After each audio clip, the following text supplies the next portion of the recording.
حي على الفلاح.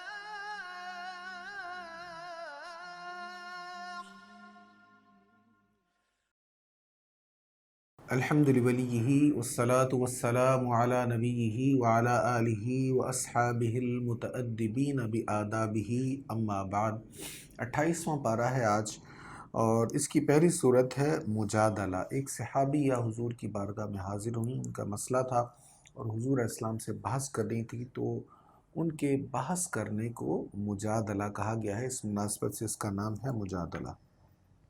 أعوذ بالله من الشيطان الرجيم.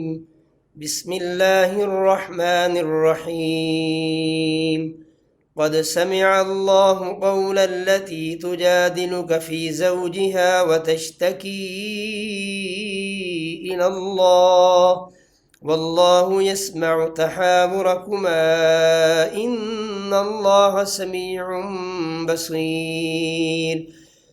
الذين يظاهرون منكم من نسائهم ما هن أمهاتهم إن أمهاتهم إلا اللائي ولدنهم وإنهم ليقولون منكرا من القول وزورا وَإِنَّ اللَّهَ لَعَفُوٌّ غَفُورٌ.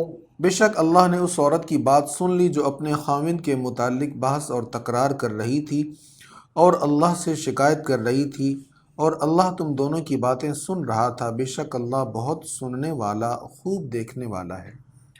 حضرت خولہ رضی اللہ تعالی عنہ نبی کریم صلی اللہ علیہ وسلم کی بارگاہ میں حاضر ہوئی۔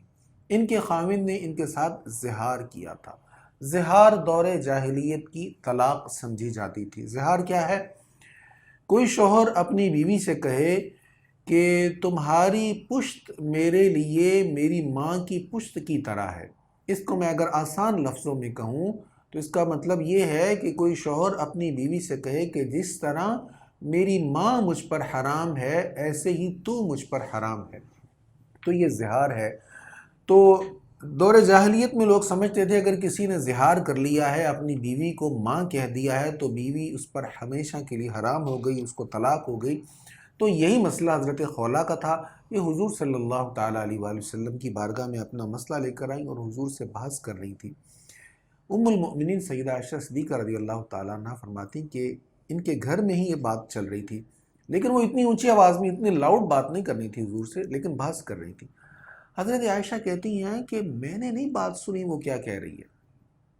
حضور سے جو بات کر رہی تھی وہ مائی صاحبہ عمر رسیدہ تھی حضرت خولہ، حضور سے جو بات کر رہی تھی کہتی مجھے نہیں سنائی دی وہ کیا بات کر رہی ہیں، لیکن عرش پر اللہ نے سن لی کیا بات ہے۔ اس لیے اللہ نے فرمایا قد سمع اللہ، بے شک اللہ نے اس عورت کی بات سن لی ہے۔ اب اللہ تعالیٰ نے ان کے متعلق پھر جو مسئلہ ہوا تھا حضرت خولہ کا، اس کے متعلق پھر حکم نازل فرما دیا۔ اگلی آیت میں اس کے متعلق ارشاد ہے تم میں سے جو لوگ اپنی بیویوں سے زہار کرتے ہیں وہ عورتیں ان کی حقیقت میں مائیں نہیں ہیں، ان کی مائیں تو صرف وہ ہیں جن سے وہ پیدا ہوئے ہیں، بے شک وہ ضرور بری اور جھوٹی بات کہتے ہیں، اور اللہ ضرور بہت معاف کرنے والا اور بہت بخشنے والا ہے۔ یعنی کسی نے اگر بیوی کو ماں کہہ دیا تو وہ کہنے سے ماں نہیں بن جائے گی، تو وہ ماں بن نہیں جائے گی، ماں وہی ہے جس نے جنا ہے۔ تو یہ ایک مذمت کی گئی کہ یہ بہت غلط بات ہے بیوی کو ماں کہنا۔ اچھا، یہاں پر پھر آگے مسئلہ ڈیٹیل کے ساتھ اللہ تعالیٰ نے بیان فرما دیا آیت نمبر 3 میں کہ اگر کسی نے زہار کر لیا ہے تو اب طلاق تو نہیں ہوئی، لیکن جب تک وہ کفارہ ادا نہیں کرے گا اس کی بیوی اس پر حرام ہے، اس کے ساتھ جمع بھی نہیں کر سکتا، بلکہ اس کو وہ ٹچ بھی نہیں کر سکتا۔ اب وہ کفارہ کیا ہے وہ اگلی آیت میں بیان ہو رہا ہے۔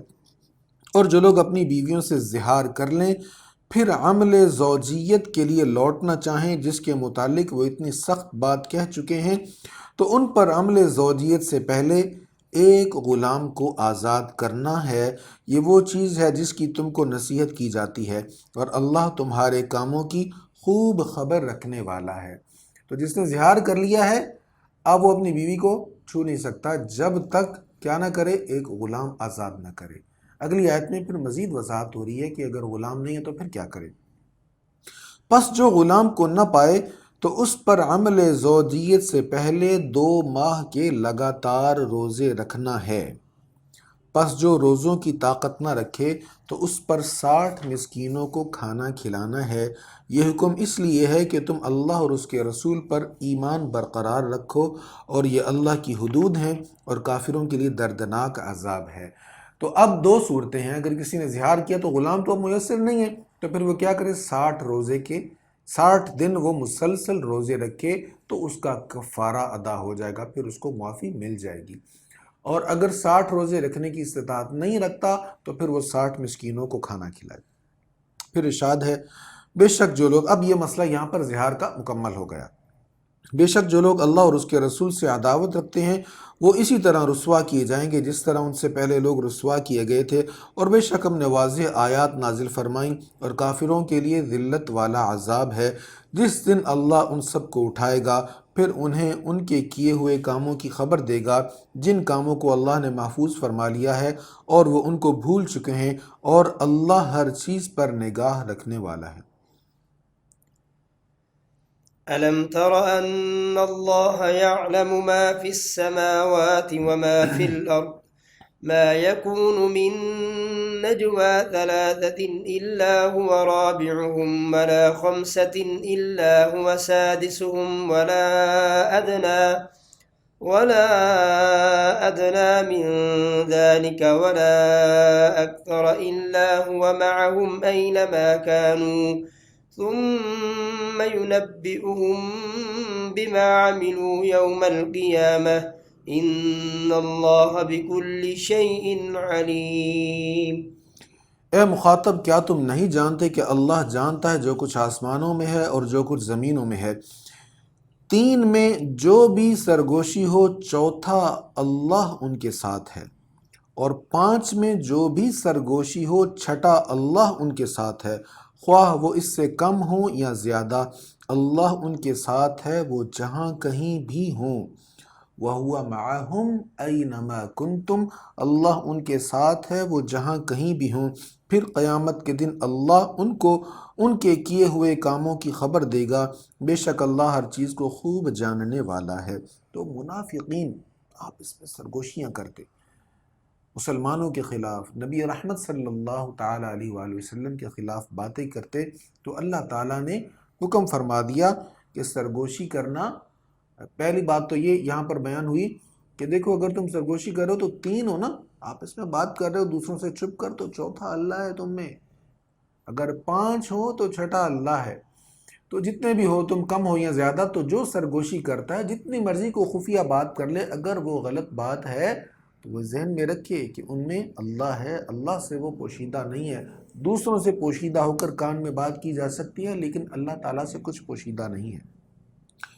اے رسول مکرم، کیا آپ نے ان لوگوں کو نہیں دیکھا جن کو بری سرگوشی کرنے سے منع کیا گیا تھا، پھر وہ اسی کام کی طرف لوٹے جس سے انہیں منع کیا گیا تھا، اور وہ گناہ، سرکشی اور رسول کی نافرمانی کرنے کی سرگوشی کرتے ہیں، اور جب وہ آپ کے پاس آتے ہیں تو ان الفاظ کے ساتھ آپ کو سلام کرتے ہیں جن الفاظ کے ساتھ اللہ نے آپ کو سلام نہیں بھیجا، اور وہ اپنے دلوں میں کہتے ہیں کہ ہمارے اس قول پر اللہ ہمیں عذاب کیوں نہیں دیتا۔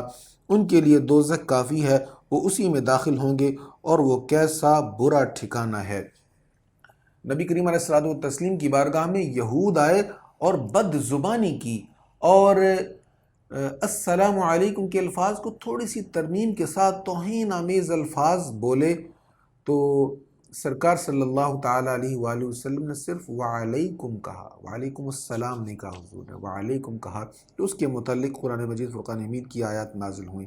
پھر ارشاد ہے اے ایمان والو، جب تم آپس میں سرگوشی کرو تو تم گناہ، سرکشی اور رسول کی نافرمانی کی سرگوشی نہ کرنا، اور نیکی اور خوف خدا کی سرگوشی کرنا، اور اللہ سے ڈرتے رہنا، اسی کی طرف تم جمع کیے جاؤ گے۔ تو ایک تو مسئلہ یہ بیان ہوا کہ سرگوشی کرنی نہیں چاہیے، اس پر حضور کی حدیث بھی ہے، نبی رحمت جان دو عالم صلی اللہ تعالیٰ علیہ وآلہ وسلم نے ارشاد فرمایا، یہ بخاری شریف کی حدیث نمبر 6290 ہے، آپ نے فرمایا جب 3 آدمی ہوں تو تیسرے ساتھی کو چھوڑ کر تم آپس میں سرگوشی نہ کیا کرو، اس لیے کہ لوگوں کو رنج ہوگا، البتہ اگر دوسرے آدمی بھی ہوں تو مذائقہ نہیں ہے۔ اب جب دیکھیں چند لوگ بیٹھے ہوئے ہیں، کم لوگ بیٹھے ہوں، تو اگر کوئی کسی کے کان میں بات کرے گا تو وہ دیکھنے والا تھوڑا سا سوچے گا پتہ نہیں میرے متعلق بات ہو رہی ہے، خصوصاً جب 3 لوگ ہیں اور پھر 2 آپس میں کان میں بات کریں گے تو وہ تیسرے کے دل میں غلط فہمی آئے گی، اس لیے کان میں بات کرنے سے منع کیا گیا ہے۔ ہاں اگر بہت زیادہ لوگ ہیں، مجلس ہے اور محفل ہے، مہمان کافی زیادہ، تو پھر کان میں کوئی بات کر لی جائے مینجمنٹ کے حوالے سے تو اس میں کوئی حرج نہیں ہے۔ یہاں پر یہ ارشاد فرمایا، اے ایمان والو جب تم آپس میں سرگوشی کرو تو تم گناہ، سرکشی اور رسول کی نافرمانی کی سرگوشی نہ کرنا، اور نیکی اور خوف خدا کی سرگوشی کرنا، اور اللہ سے ڈرتے رہنا، اسی کی طرف تم جمع کیے جاؤ گے۔ اچھا، ایک تو یہ ہے کہ کان میں بات کرنا، 3 ہو تو 2 کا کان میں بات کرنا، یہ تو منع ہے۔ اچھا، ویسے اگر سرگوشی جو ہے یہ خفیہ، نجوا کا لفظ ہے نا یہاں پر، تو نجوا ویسے تو سرگوشی کے لیے بولا جاتا ہے، لیکن خفیہ بات، بیٹھ کر تنہائی میں کوئی بات کرنا، اس کو بھی نجوا کہا گیا ہے۔ اس لیے کہا گیا اگر تم بیٹھ کر کوئی مشاورت کرنا چاہتے ہو تنہائی میں، تخلیہ میں، تو پھر وہاں بھی خیال رکھو اگرچہ تم تنہائی میں بات کر رہے ہو لیکن اللہ سن رہا ہے، اللہ سے کچھ پوشیدہ نہیں، اس لیے تنہائی میں بھی بیٹھ کر جب باتیں کرو تو کوئی خلاف شرع بات نہیں ہونی چاہیے۔ سرگوشی تو شیطان کی طرف سے ہوتی ہے تاکہ وہ ایمان والوں کو غمگین کرے، اور وہ اللہ کے اذن کے بغیر ایمان والوں کو کسی قسم کا نقصان پہنچانے والا نہیں ہے، اور مومنوں کو اللہ پر ہی توکل کرنا چاہیے۔ اے ایمان والو جب تم سے کہا جائے کہ مجالس میں کشادہ ہو جاؤ تو کشادہ ہو جایا کرو، اللہ تمہارے لیے کشادگی فرما دے گا، اور جب تم سے کہا جائے کھڑے ہو تو کھڑے ہو جایا کرو، اللہ تم میں سے کامل مومنوں کے اور علم والوں کے درجات بلند فرمائے گا، اور اللہ تمہارے کاموں کی بے حد خبر رکھنے والا ہے۔ نبی رحمت صلی اللہ علیہ وسلم جلوہ فروز تھے، اور صحابہ کرام بیٹھے ہوئے ہیں، قریب قریب بیٹھے ہوئے ہیں، اور جگہ پر ہو چکی ہے۔ ایسے میں کچھ بڑے صحابہ تشریف لے آئے، حاضر خدمت ہو گئے، جن میں بدری صحابہ تھے۔ اب بدر کی جنگ میں حاضر ہونے والے جو صحابہ تھے وہ سینئر صحابہ تھے، اب جب وہ آئے وہ پیچھے کھڑے ہو گئے۔ اب نبی رحمت صلی اللہ تعالیٰ علیہ وآلہ وسلم نے ان کے لیے قریب بیٹھے ہوئے نوجوان صحابہ کو اٹھایا، کہا تم پیچھے چلے جاؤ، اور ان کو آگے بلا کر بٹھا لیا۔ حضور نے ان کی تکریم فرمائی۔ جب حضور نے یہ کیا تو منافقین نے بعد میں صحابہ سے کہا، دیکھو تم سننے کے لیے گئے تھے ان کی باتیں، تم ان کی محبت میں ان کے قریب گئے تھے، یہ کیا انصاف ہوا کہ تمہیں وہاں سے اٹھا دیا، تم پہلے سے آئے بیٹھے تھے۔ تو اللہ تعالیٰ نے آیت نازل فرما دی، اور اس میں فرما دیا کہ اگر تمہیں جگہ چھوڑنے کے لیے، کھڑے ہونے کے لیے، کشادہ کرنے کے لیے کہا جائے تو اٹھ جایا کرو۔ اب یہاں پہ اصول کیا ہے؟ دیکھیں حضور کی یہ بھی حدیث ہے کہ جو پہلے آ گیا ہے اس کو نہ اٹھایا جائے، اور حضور کی یہ بھی حدیث ہے کہ سرکار صلی اللہ تعالیٰ علیہ وآلہ وسلم نے فرمایا کہ لوگوں کو ان کے درجے کے مطابق ان کے ساتھ ڈیل کرو، اور اس کے مطابق ان کو جگہوں پر بٹھاؤ۔ تو نتیجہ یہ ہوا کہ جو منتظم محفل ہے اس کو اس بات کی اجازت ہے، اگر وہ دیکھے کہ آگے جو عزت والی جگہ ہے وہاں پہ بچے بیٹھ گئے ہیں، یا نوعمر بیٹھ گئے ہیں، یا عام لوگ بیٹھے ہیں، اور صاحبان علم آئے ہیں، کوئی علماء آئے ہیں، یا کوئی سینئر بزرگ آئے ہیں، تو ان کو اگر ان کو اٹھائے اور ان کی جگہ پر ان کو لا کر بٹھائے تو منتظم محفل کے لیے اس کی اجازت ہے، اس میں کوئی حرج نہیں ہے۔ اگر ایسا کوئی مسئلہ نہ ہو تو پھر بلا وجہ آگے جو آ کر پہلے بیٹھ گئے ہیں ان کو اٹھا کر پیچھے بھیجنا یہ درست نہیں ہے۔ اے ایمان والو جب تم رسول سے سرگوشی کرنے کا ارادہ کرو تو اپنی سرگوشی سے پہلے کچھ صدقہ کیا کرو۔ یہ حکم نازل ہوا تھا کہ اگر رسول کریم علیہ السلام سے تنہائی میں بات کرنی ہے تو پہلے کچھ صدقہ کرو تاکہ تمہیں قدر ہو۔ ایک تو تمہیں قدر ہو کہ رسول اللہ صلی اللہ علیہ وسلم سے ہم تنہائی میں، تخلیہ میں بات کر رہے ہیں، اور دوسرا اسی بہانے غریبوں کا، فقیروں کا، محتاجوں کا بھلا ہو جائے۔ اس میں رسول کریم علیہ الصلاۃ والتسلیم کے وقت کا بھی خیال ہے کہ جب کچھ خرچ کر کے حضور سے تنہائی میں بات کی جائے گی تو پھر کوئی معمولی بات نہیں ہوگی، بلکہ اہم بات ہی کے لیے حضور سے تخلیہ میں ٹائم لیا جائے گا۔ اے ایمان والو، جب تم رسول سے سرگوشی کرنے کا ارادہ کرو تو اپنی سرگوشی سے پہلے کچھ صدقہ کیا کرو، یہ تمہارے لیے بہت اچھا اور نہایت پاکیزہ ہے۔ پس اگر تم کو کچھ نہ ملے تو غم نہ کرو، بے شک اللہ بہت بخشنے والا، بے حد رحم فرمانے والا ہے۔ کیا تم اپنی سرگوشی سے پہلے صدقہ کرنے سے گھبرا گئے؟ پس جب تم نے صدقہ نہ کیا اور اللہ نے تمہاری توبہ قبول فرما لی، پس تم نماز قائم رکھو اور زکوٰۃ دیا کرو اور اللہ اور اس کے رسول کی اطاعت کرتے رہو، اور اللہ تمہارے کاموں کی خوب خبر رکھنے والا ہے۔ اس آیت میں یہ حکم ہو گیا کہ صدقہ حضور سے سرگوشی کرنے سے پہلے جو صدقہ کرنے کا تمہیں حکم تھا وہ منسوخ ہے، لازم نہیں ہے۔ تم صدقہ نہ بھی کرو تو میرے حبیب صلی اللہ تعالیٰ علیہ وآلہ وسلم سے تنہائی میں بات کر سکتے ہو۔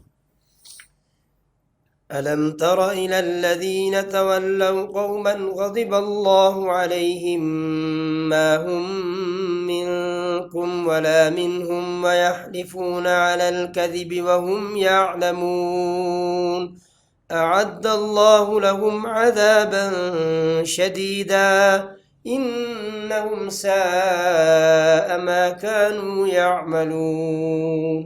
کیا آپ نے ان لوگوں کو نہیں دیکھا جنہوں نے ان لوگوں سے دوستی رکھی جن پر اللہ نے غضب فرمایا؟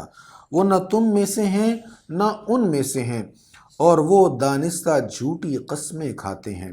یہ منافقین کے بارے میں۔ منافقین کیا ہیں؟ کن سے دوستی کرتے ہیں؟ جن پر اللہ نے غضب فرمایا۔ اللہ نے کن پر غضب فرمایا؟ یہود، بنی اسرائیل، یہودیوں کے ساتھ یہ منافقین دوستی رکھتے ہیں۔ فرمایا یہ منافقین نہ تمہارے ساتھ ہیں نہ ان کے ساتھ ہیں۔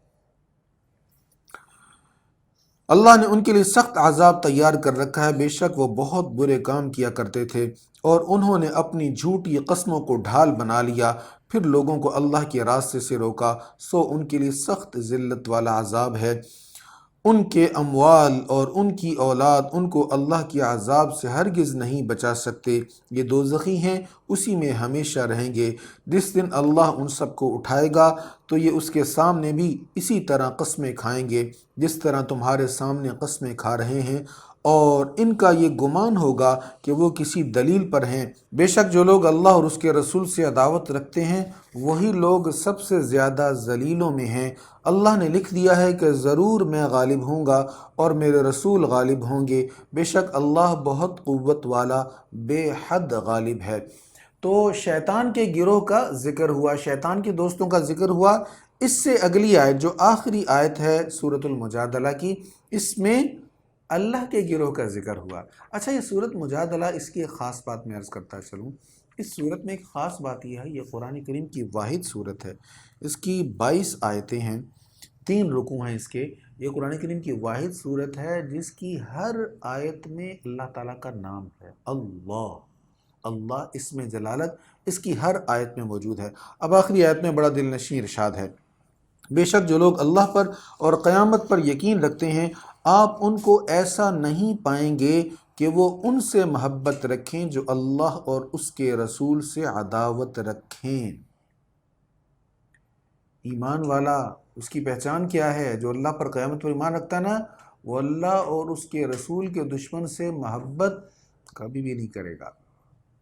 اللہ خود فرما رہا ہے، بے شک جو لوگ اللہ پر اور قیامت پر یقین رکھتے ہیں آپ ان کو ایسا نہیں پائیں گے کہ وہ ان سے محبت رکھیں جو اللہ اور اس کے رسول سے عداوت رکھیں، خواہ وہ ان کے باپ ہوں یا ان کے بیٹے ہوں یا ان کے بھائی ہوں یا ان کے رشتہ دار ہوں۔ خواہ باپ، بیٹے، بھائی، کوئی بھی اللہ اور اس کے رسول کا دشمن ہے، یہ اس سے محبت نہیں کریں گے۔ اچھا، جو یہ لوگ ہیں ان کے لیے پھر جزا کیا ہے؟ اولئک کتب فی قلوبہم الایمان، یہی وہ لوگ ہیں جن کے دلوں میں اللہ نے ایمان لکھ دیا ہے، دلوں میں ایمان نقش کر دیا، لکھ دیا ہے۔ وَأَيَّدَهُمْ بِرُوحٍ مِّنْهُ، اور اپنی طرف کی روح سے ان کی مدد کی ہے، اور اپنی طرف کی روح سے ان کی مدد کی ہے۔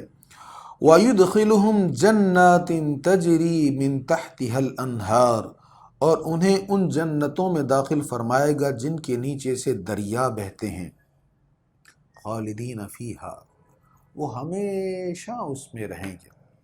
صرف یہیں پر بس نہیں ہے، اور بھی نام ہے، کیا؟ رضی اللہ عنہم ورضوا عنہ، اللہ ان سے راضی ہو گیا اور وہ اس سے راضی ہو گئے۔ مزید انعام سنیں، اولئک حزب اللہ، اولئک حزب اللہ، پیچھے کس کا ذکر تھا؟ اولئک حزب الشیطان، وہ منافقین یہود یہ شیطان کے دوست ہیں، شیطان کے گروہ ہیں۔ یہاں فرمایا اولئک حزب اللہ، یہی لوگ اللہ کا گروہ ہیں۔ الا ان حزب اللہ هم المفلحون، سنو بے شک اللہ کا گروہ ہی فلاح پانے والا ہے۔ اللہ ہمیں اپنی اور اپنے حبیب صلی اللہ علیہ وسلم کی محبت ساری محبتوں سے زیادہ نصیب فرمائے۔ یہاں پر سورۃ مجادلہ کا اختتام، اس سے آگے سورۃ الحشر۔ بسم اللہ الرحمن الرحیم، سبح للہ ما فی السماوات وما فی الارض وهو العزیز الحکیم، هو الذي أخرج الذين كفروا من أهل الكتاب من ديارهم لأول الحشر ما ظننتم أن يخرجوا وظنوا أنهم مانعتهم حصونهم من الله فأتاهم الله من حيث لم يحتسبوا وقذف في قلوبهم الرعب يخربون بيوتهم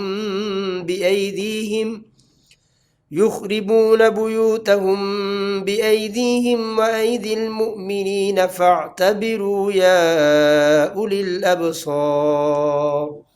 آسمانوں کی ہر چیز اور زمینوں کی ہر چیز نے اللہ ہی کے لیے تسبیح کی، اور وہ بہت غالب نہایت حکمت والا ہے۔ وہی ہے جس نے اہل کتاب میں سے کافروں کو پہلی بار جلا وطن کرنے کے لیے ان کو ان کے گھروں سے نکالا، تمہیں ان کے نکلنے کا گمان تک نہ تھا، اور وہ اس گھمنڈ میں تھے کہ ان کے قلعے ان کو اللہ کے عذاب سے بچا لیں گے، پس ان پر اللہ کا عذاب ایسی جگہ سے آیا جہاں سے ان کو گمان بھی نہ تھا، اور اللہ نے ان کے دلوں میں رعب ڈال دیا، وہ اپنے گھروں کو اپنے ہاتھوں سے منہدم کر رہے تھے، اور مسلمانوں کے ہاتھوں سے بھی، سو اے آنکھوں والو عبرت حاصل کرو۔ مدینہ منورہ کے یہود نے حضور صلی اللہ علیہ وسلم سے معاہدہ کیا تھا کہ یہ مسلمانوں سے جنگ نہیں کریں گے اور مسلمان ان سے جنگ نہیں کریں گے، لیکن یہود نے اس معاہدہ کی خلاف ورزی کی، مشرکین مکہ کے ساتھ مل گئے اور ان کے ساتھ معاہدے کر لیے مسلمانوں کے خلاف، اور مسلمانوں کو نقصان پہنچایا۔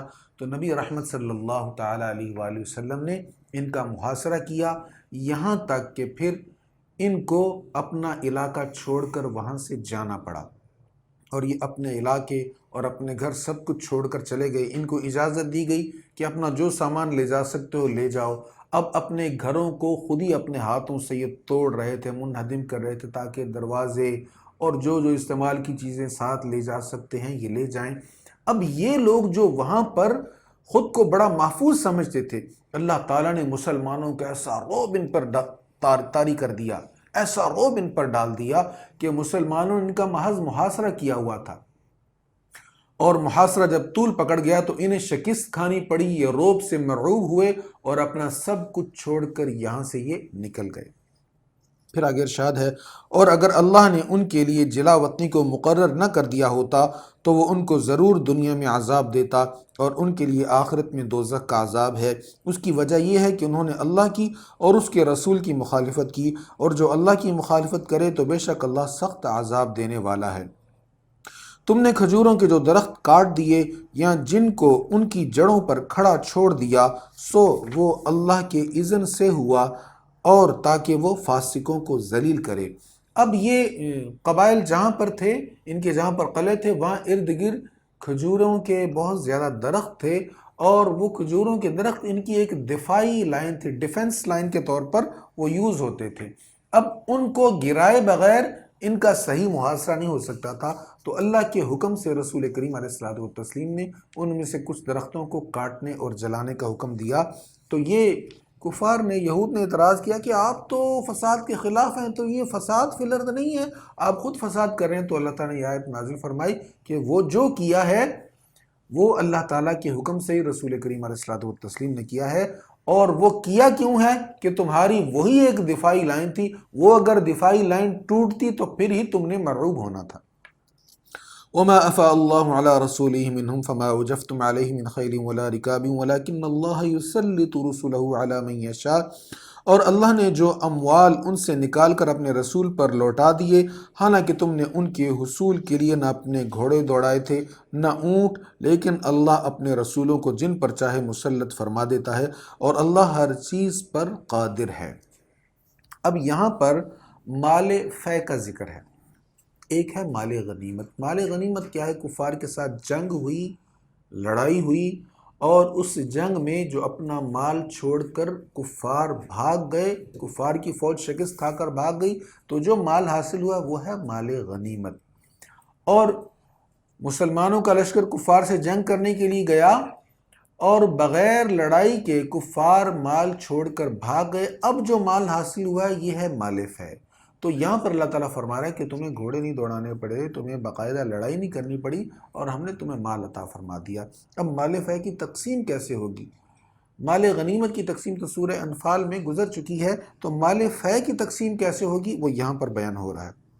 اللہ نے ان بستیوں والوں سے جو اموال نکال کر اپنے رسول پر لوٹا دیے، سو وہ اللہ کے ہیں اور رسول کے قرابت داروں کے اور یتیموں کے اور مسکینوں کے اور مسافروں کے، تاکہ وہ اموال تم میں سے صرف مالداروں کے درمیان گردش نہ کرتے رہیں، اور رسول جو تم کو دیں اس کو لے لو، اور جس سے تم کو روکیں اس سے رک جاؤ، اور اللہ سے ڈرتے رہو، بے شک اللہ سخت عذاب دینے والا ہے۔ اب یہاں پر ایک بڑا اہم حکم ہے، یہاں پر وَمَا آتَاكُمُ الرَّسُولُ فَخُذُوهُ وَمَا نَهَاكُمْ عَنْهُ فَانْتَهُوا، اور رسول جو تم کو دیں اس کو لے لو، جو دیں۔ اب جو میں عموم ہے، یہ صرف مال فے کی بات نہیں ہو رہی ہے، یہ قانون بیان ہو رہا ہے۔ رسول جو تم کو دیں وہ لے لو۔ اب رسول کریم علیہ الصلوۃ والتسلیم نے قرآن کریم ہم کو دیا، تو کیا حکم ہے؟ لے لو۔ جو آیت حضور بتا رہے ہیں تمہیں دے رہے ہیں، اے مسلمانوں لے لو، پکڑ لو، اس پر عمل کر لو۔ تو کیا حضور نے صرف قرآن دیا؟ حضور نے حدیث بھی تو دی ہے، تو حدیث مبارکہ بھی حضور ہی دے رہے ہیں نا، لہٰذا وہ بھی لے لو۔ تو یہاں سے یہ معلوم ہوا کہ حدیث مصطفیٰ کو اگر ہم چھوڑ دیں گے، اگر ہم حدیث کا انکار کر دیں گے اور ہم کہیں گے صرف ہم نے قرآن پر ہی عمل کرنا، حدیث ہمیں نہیں چاہیے، تو یہ قرآن کا انکار ہے، کیونکہ قرآن کہہ رہا ہے کہ وہ جو دیں وہ لے لو۔ اب جو میں حدیث بھی آ جاتی ہے اور قرآن بھی آ جاتا ہے، تو قرآن کریم کو اگر کسی نے ماننا ہے تو اس کو ماننے کا تقاضا یہ ہے کہ اس کو حدیث کو بھی ماننا پڑے گا، اور رسول جو تم کو دیں اس کو لے لو، اور جس سے تم کو روکیں اس سے رک جاؤ، اور اللہ سے ڈرتے رہو، بے شک اللہ سخت عذاب دینے والا ہے۔ یہ اموال ان فقراء مہاجرین کے لیے ہیں جن کو ان کے گھروں سے اور ان کے اموال سے نکال دیا گیا، وہ اللہ کے فضل اور اس کی رضا کو طلب کرتے ہیں اور اللہ کے دین کی اور اس کے رسول کی مدد کرتے ہیں، وہی لوگ سچے ہیں۔ اور یہ اموال ان لوگوں کے لیے ہیں جو دار ہجرت میں اور ایمان میں ان سے پہلے جگہ بنا چکے ہیں، اور وہ ان سے محبت کرتے ہیں جو ان کی طرف ہجرت کر کے آئے، اور وہ اپنے دلوں میں اس چیز کی کوئی طلب نہیں پاتے جو ان مہاجروں کو دی گئی ہے، اور وہ دوسروں کو اپنے اوپر ترجیح دیتے ہیں، خواہ انہیں خود شدید ضرورت ہو، اور جن کو ان کے نفسوں کے بخل سے بچایا گیا، سو وہی لوگ فلاح پانے والے ہیں۔ تو انصار صحابہ کے متعلق یہاں پر بیان ہو رہا ہے، جنہوں نے اپنے مہاجر بھائیوں کو ترجیح دی، جن کی چیزوں کی ضرورت تھی ان کو بھی بانٹ لیا نا، جو تھا ان میں سے نصف مہاجرین کو دے دیا۔ فرمایا اس مال فے کے حصہ دار وہ بھی ہیں۔ اور کون حصہ دار ہے؟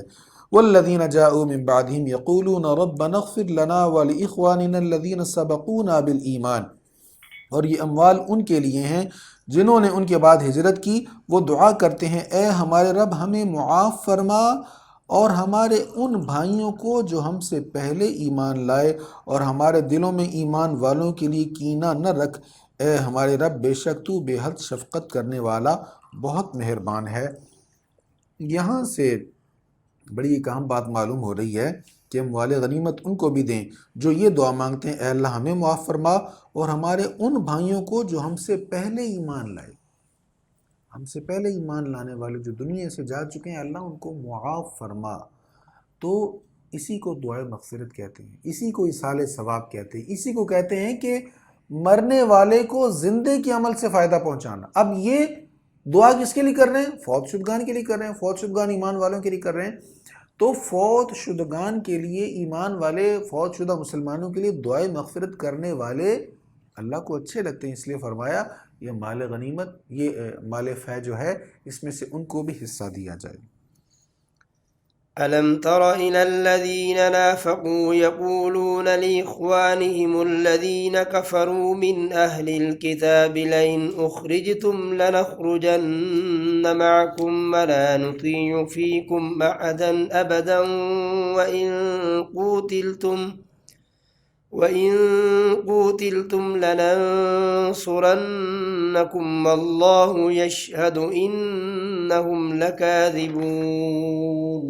کیا آپ نے ان منافقین کی طرف نہیں دیکھا جو اپنے ان بھائیوں سے کہتے ہیں جو اہل کتاب میں سے کافر ہیں کہ اگر تم کو تمہاری بستی سے نکال دیا گیا تو ہم بھی ضرور تمہارے ساتھ نکل جائیں گے اور ہم تمہارے معاملہ میں کبھی بھی کسی کی اطاعت نہیں کریں گے، اور اگر تم سے قتال کیا گیا تو ہم تمہاری مدد کریں گے، اور اللہ شہادت دیتا ہے کہ بے شک یہ ضرور جھوٹے ہیں۔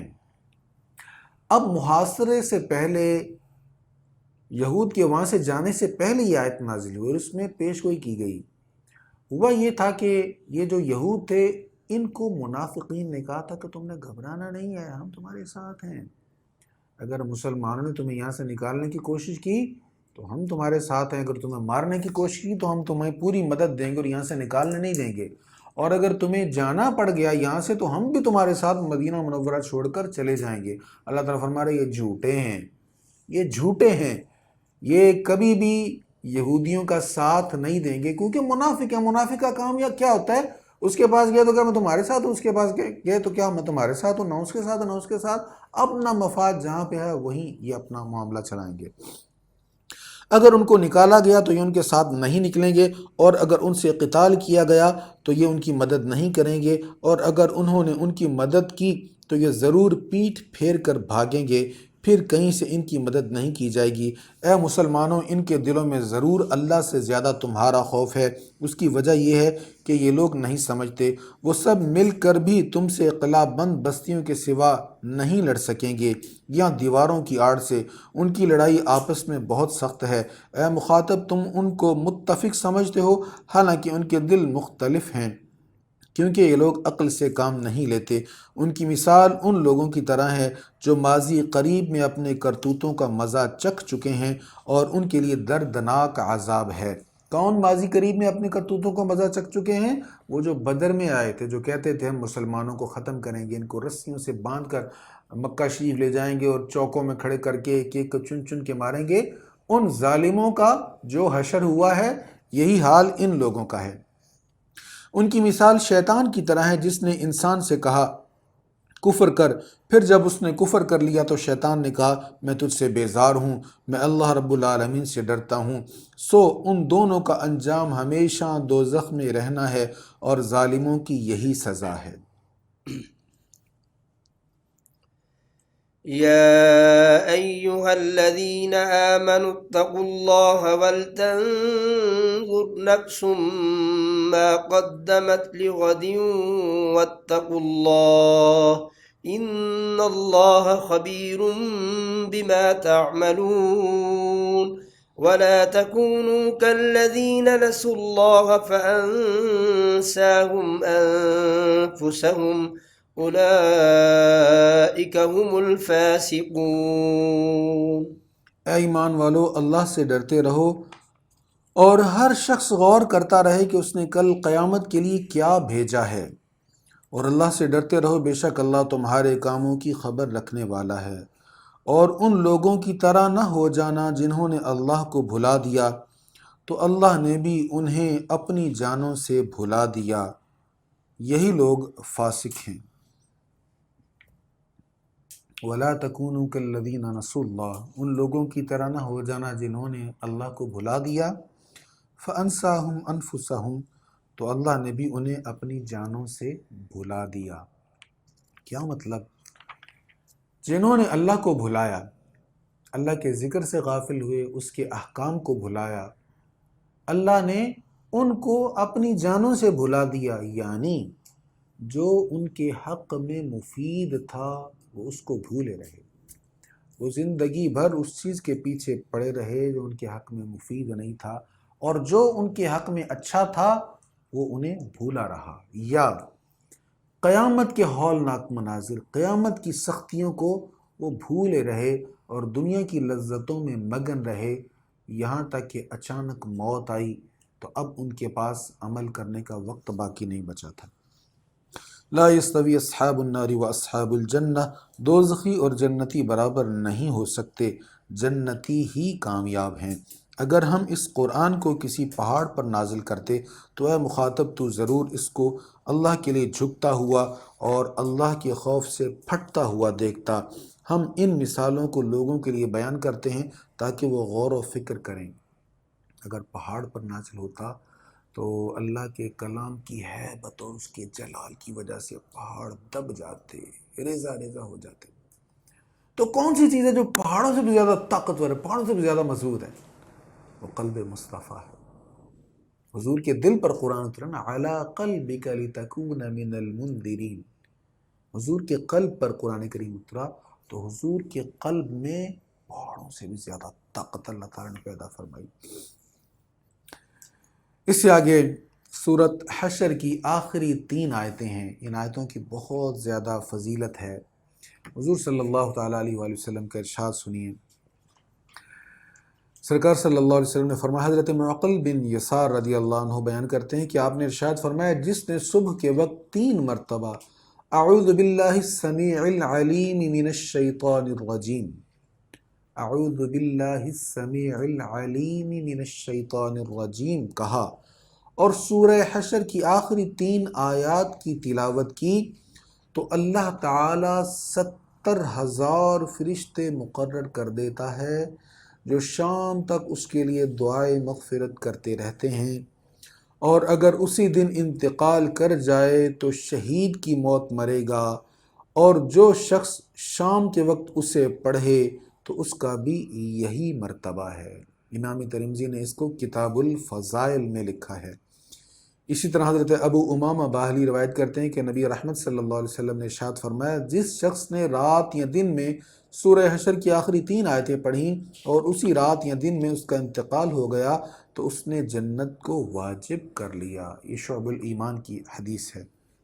بڑی بابرکت یہ آیات ہیں اور اکثر لوگوں کو یاد ہوتی، نہیں یاد تو نیت کر لیں، بڑی آسان یاد ہو جائیں گی۔ هو اللہ الذی لا الہ الا هو عالم الغیب والشہادة هو الرحمن الرحیم، هو اللہ الذی لا الہ الا هو الملك القدوس السلام المؤمن المهيمن العزيز الجبار المتكبر سبحان الله عما يشركون، هو الله الخالق البارئ المصور له الأسماء الحسنى يسبح له ما في السماوات والأرض وَهُوَ الْعَزِيزُ الْحَكِيمُ۔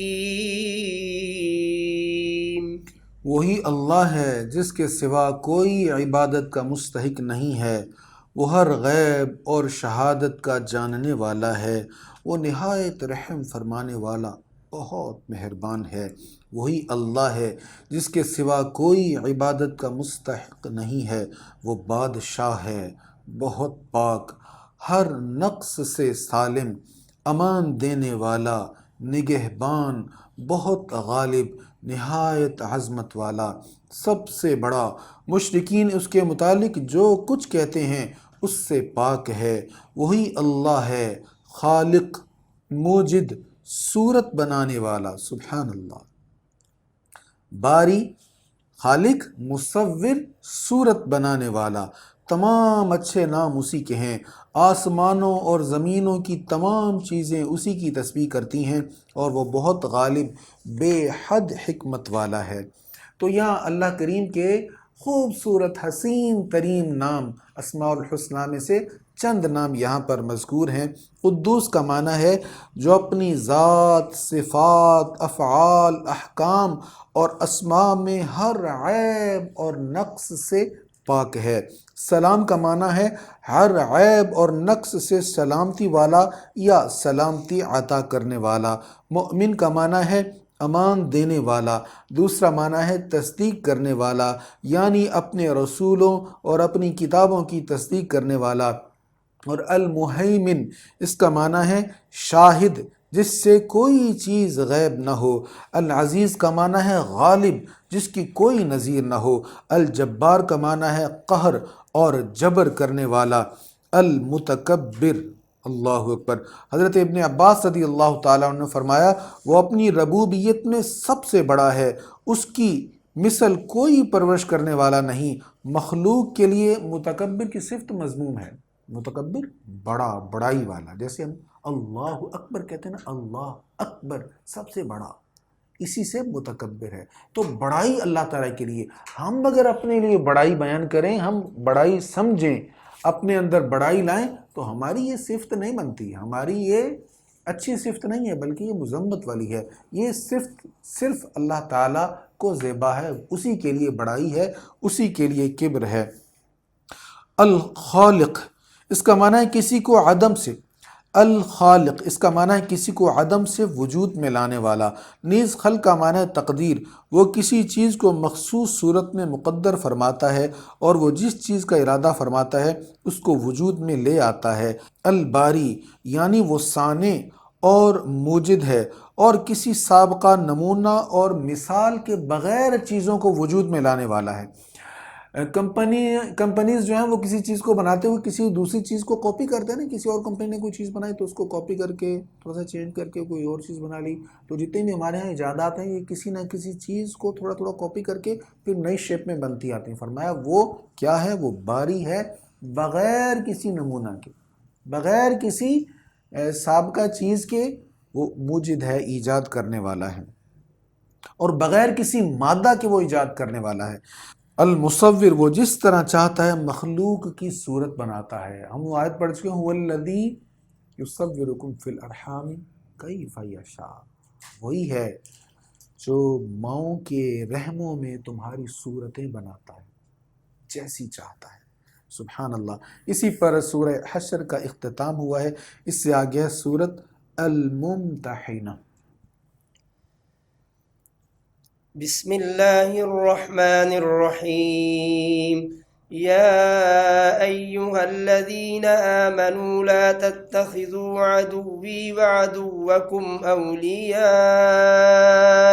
تلقون إليهم بالمودة وقد كفروا بما جاءكم من الحق يخرجون الرسول وإياكم أن تؤمنوا بالله ربكم إن كنتم خرجتم جهادا في سبيلي وابتغاء مرضاتي تسرون إليهم بالمودة وأنا أعلم بما أخفيتم وما أعلنتم ومن يفعله منكم فقد ضل سواء السبيل.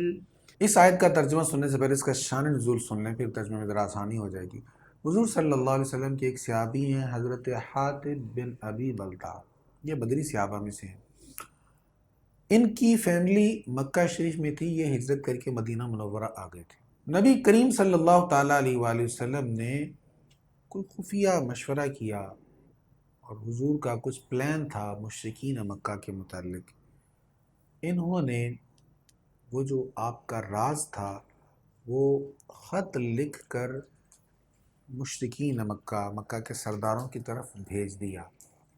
مقصد ان کا یہ تھا کہ ان کی جو فیملی وہاں پر ہے اس کو تھوڑا سا ریلیف مل جائے، اور مشرکین کے جو سردار ہیں، مکہ معظمہ کے سردار جو ہیں بڑے بڑے، وہ تھوڑا سا ان کے لیے نرم گوشہ رکھے اور ان کی فیملی کا خیال رکھیں گے۔ اب انہوں نے خط روانہ کر دیا ایک خاتون کے ہاتھ۔ اللہ تعالیٰ نے اپنے حبیب صلی اللہ تعالیٰ علیہ وآلہ وسلم کو اس کا علم عطا فرما دیا، حضور صلی اللہ علیہ وسلم نے حضرت علی المرتضیٰ رضی اللہ تعالیٰ عنہ کو 2 صحابہ اور ساتھ ان کے روانہ کر دیا اور فرمایا فلاں باغ پر جاؤ اور وہاں پر تمہیں ایک مسافرہ ایک خاتون ملے گی جو سفر پر روانہ ہے، اس کے پاس ایک خط ہے، وہ لے کر آ جاؤ۔ اب یہ اس خاتون سے خط لے کر آ گئے اور اس خط میں حضور کے سامنے وہ خط پیش کر دیا گیا، اس کے اندر یہ سارا ماجرا لکھا ہوا تھا کہ رسول اللہ صلی اللہ تعالیٰ علیہ وآلہ وسلم تم پر حملہ کر سکتے ہیں۔ اب حضور کا راز انہوں نے افشا کرنے کی کوشش کی۔ نبی رحمت صلی اللہ علیہ وسلم کے سامنے اب خط پہنچ چکا ہے۔ اب حضرت حاتب بھی حضور کے سامنے حاضر ہیں، فاروق اعظم جلال میں آ گئے، کہنے کہ یا رسول اللہ یہ منافق ہے، مجھے اجازت دے میں اس کا سر قلم کر دوں۔ نبی کریم علیہ السلام نے فرمایا نہیں، ایسے نہ کہو، یہ بدر میں شریک ہوا تھا اور بدر میں جو بھی شریک ہوئے ہیں اللہ تعالیٰ نے ان کو معاف کر دیا ہے۔ حضرت حاتب بھی پریشان ہوئے، کہنے لگے حضور میں منافق نہیں ہوں، نہ ہی میں مشرکین کا طرفدار ہوں، مسئلہ صرف یہ ہے کہ میری وہاں پر فیملی ہے، میرے بچے ہیں، تو میں چاہتا تھا مشرکین سے مجھے تھوڑی سی ہیلپ مل جائے، تو مجھ سے یہ غلطی ہو گئی، میں نے غلطی آپ کی دشمنی میں یا مشرکین کی محبت میں نہیں کی، میں نے صرف اپنے بیوی بچوں کو فائدہ دینے کے لیے کی ہے۔ اب یہ ان آیات کا ترجمہ آپ سنیں تو آپ سمجھ جائیں گے۔ اے ایمان والو، میرے دشمنوں کو اور اپنے دشمنوں کو دوست نہ بناؤ، تم ان کی طرف دوستی کا پیغام بھیجتے ہو حالانکہ وہ اس حق کا کفر کرتے ہیں جو تمہارے پاس آ چکا ہے، وہ رسول کو اور تمہیں اس وجہ سے نکالتے ہیں کہ تم اپنے رب اللہ پر ایمان لائے ہو۔ اگر تم میرے راستہ میں جہاد کرنے اور میری رضا طلب کرنے کے لیے نکلے ہو تو ان سے دوستی نہ رکھو، تم ان کی طرف دوستی کا خفیہ پیغام بھیجتے ہو اور میں خوب جانتا ہوں جس کو تم نے چھپایا اور جس کو تم نے ظاہر کیا، اور تم میں سے جو ایسا کرے گا وہ راہ راست سے بھٹک گیا۔ اگر وہ تم پر قابو پالیں تو وہ تمہارے کھلے دشمن ہوں گے اور وہ برائی کے ساتھ تمہارے خلاف دست درازی اور زبان درازی کریں گے، اور وہ یہ تمنا کریں گے کہ کاش تم کافر ہو جاؤ۔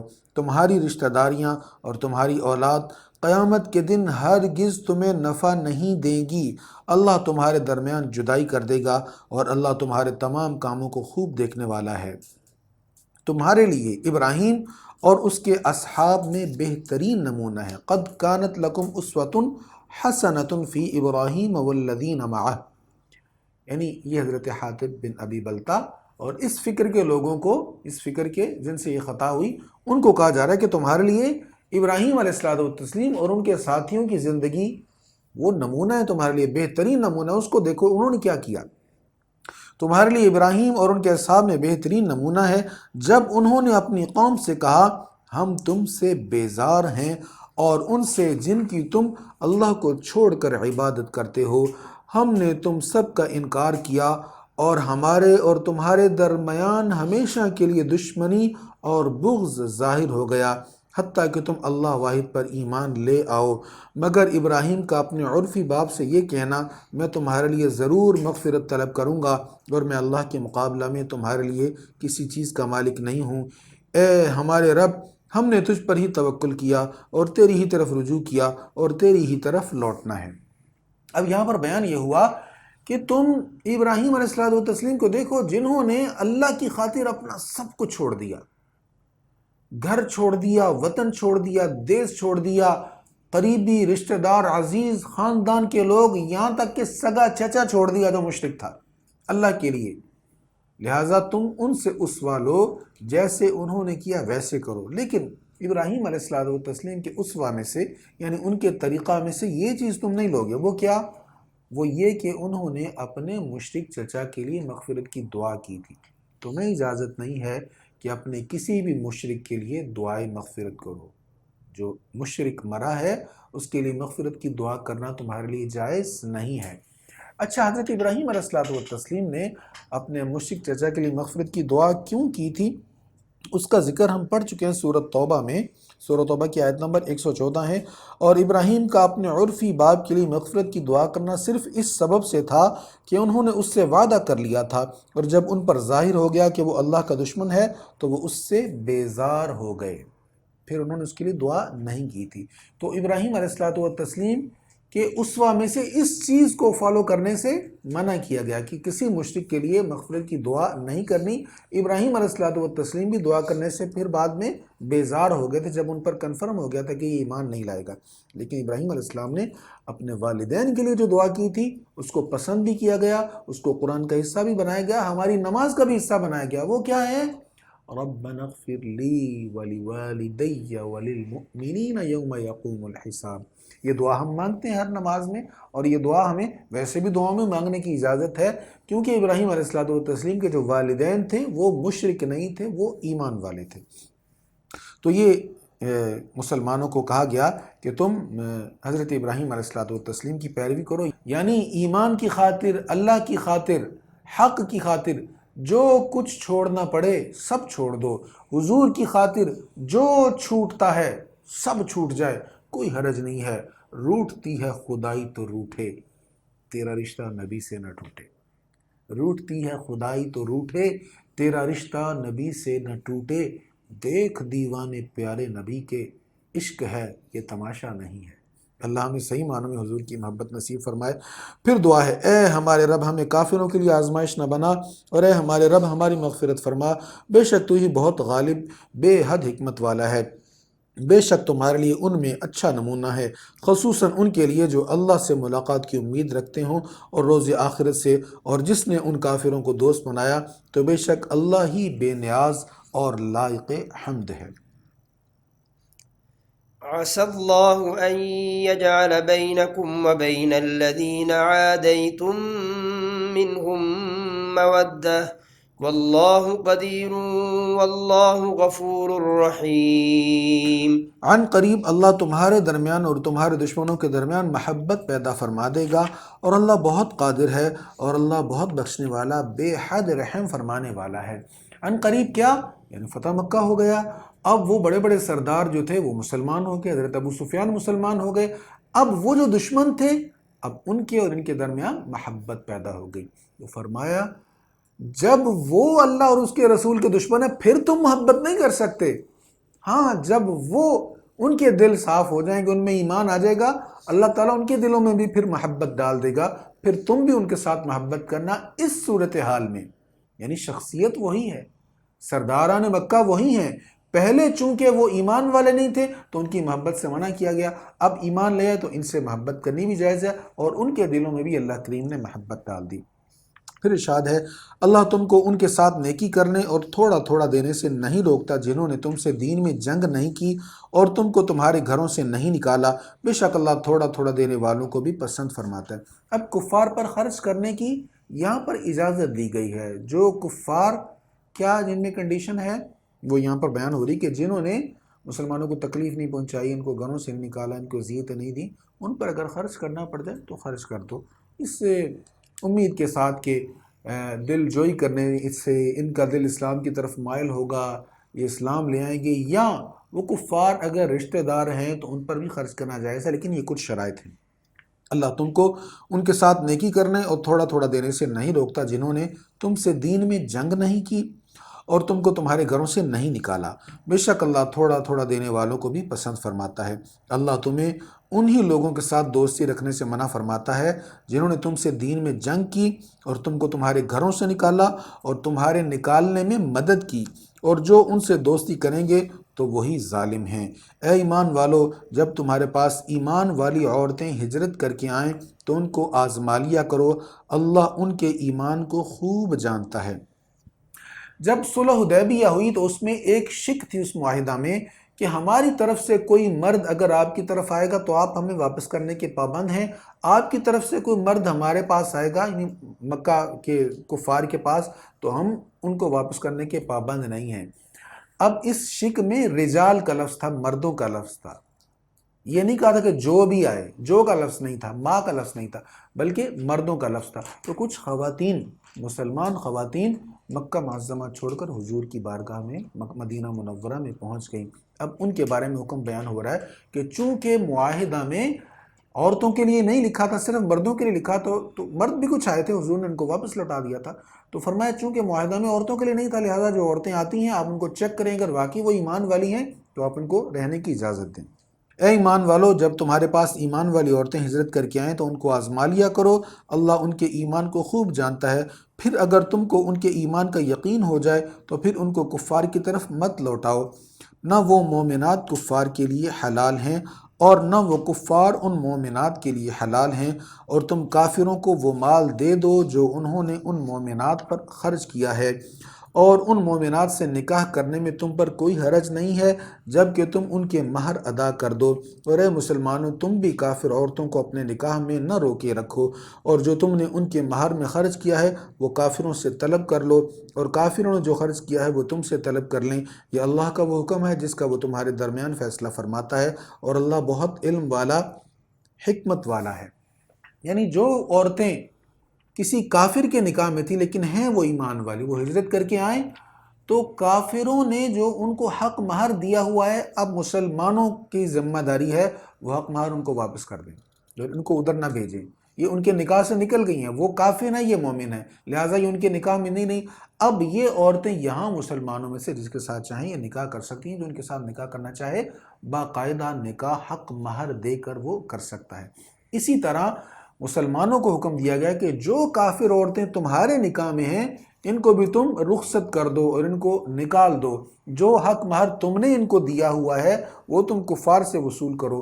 وہ کفار سے کیسے؟ نہیں، جنگ میں جو مال غنیمت وغیرہ حاصل ہوا پھر اس سے نبی پاک علیہ الصلوۃ والتسلیم نے ان مسلمانوں کو جنہوں نے حق مہر دیا تھا عورتوں کو، وہ ان کو مال غنیمت میں سے حق مہر کی رقم ادا کر دی گئی۔ اور اگر تمہاری بیویوں میں سے کوئی بیوی چھوٹ کر کافروں کی طرف چلی جائے، پھر تم کفار سے مال غنیمت حاصل کر لو، تو مال غنیمت میں سے ان مسلمانوں کو اتنا مال دے دو جتنا انہوں نے ان بیویوں پر خرچ کیا تھا، اور جو کافروں کی طرف چلی گئی ہیں، اور اللہ سے ڈرتے رہو جس پر تم ایمان لا چکے ہو۔ اے نبی مکرم، جب آپ کے پاس ایمان والی عورتیں حاضر ہوں تو وہ آپ سے اس پر بیعت کریں کہ وہ اللہ کے ساتھ کسی کو شریک نہیں کریں گی۔ اب حضور صلی اللہ تعالی علیہ وسلم نے صحابہ کرام کو بھی بیعت کیا اور خواتین کو بھی بیعت کیا، لیکن یہ خواتین کی تکریم سمجھ لیں، ان کے لیے خاص پروٹوکول ہے کہ حضور صلی اللہ تعالیٰ علیہ وآلہ وسلم کو اللہ نے بتایا کہ خواتین سے کیسے بیعت لینی ہے اور اس میں کیا آپ نے ان سے کہلوانا ہے۔ تو یہاں پر خواتین کی بیعت کے الفاظ جو ان سے کہلوانے تھے ان کے متعلق یہ وحی نازل ہوئی، اور یہ صرف خواتین کو یہ اعزاز حاصل ہوا کہ انہی کے متعلق یہ نازل ہوا۔ اے نبی مکرم، جب آپ کے پاس ایمان والی عورتیں حاضر ہوں تو وہ آپ سے اس پر بیعت کریں کہ وہ اللہ کے ساتھ کسی کو شریک نہیں کریں گی، نہ چوری کریں گی اور نہ زنا کریں گی اور نہ اپنی اولاد کو قتل کریں گی اور نہ اپنے ہاتھوں اور پیروں کے سامنے کوئی بہتان گھڑیں گی اور نہ دستور کے مطابق کسی کام میں آپ کی نافرمانی کریں گی، تو آپ ان کو بیعت کر لیا کریں اور آپ ان کے لیے اللہ سے مغفرت طلب کریں، بے شک اللہ بہت بخشنے والا، بے حد رحم فرمانے والا ہے۔ اے ایمان والو، ان لوگوں سے دوستی نہ کرو جن پر اللہ نے غضب فرمایا ہے، بے شک وہ آخرت سے مایوس ہو چکے ہیں جیسا کہ کفار قبر والوں سے مایوس ہو چکے ہیں۔ اسی پر سورت ممتحنہ کا اختتام ہو گیا ہے۔ اس سے آگے ہے سورت صف مدنیہ۔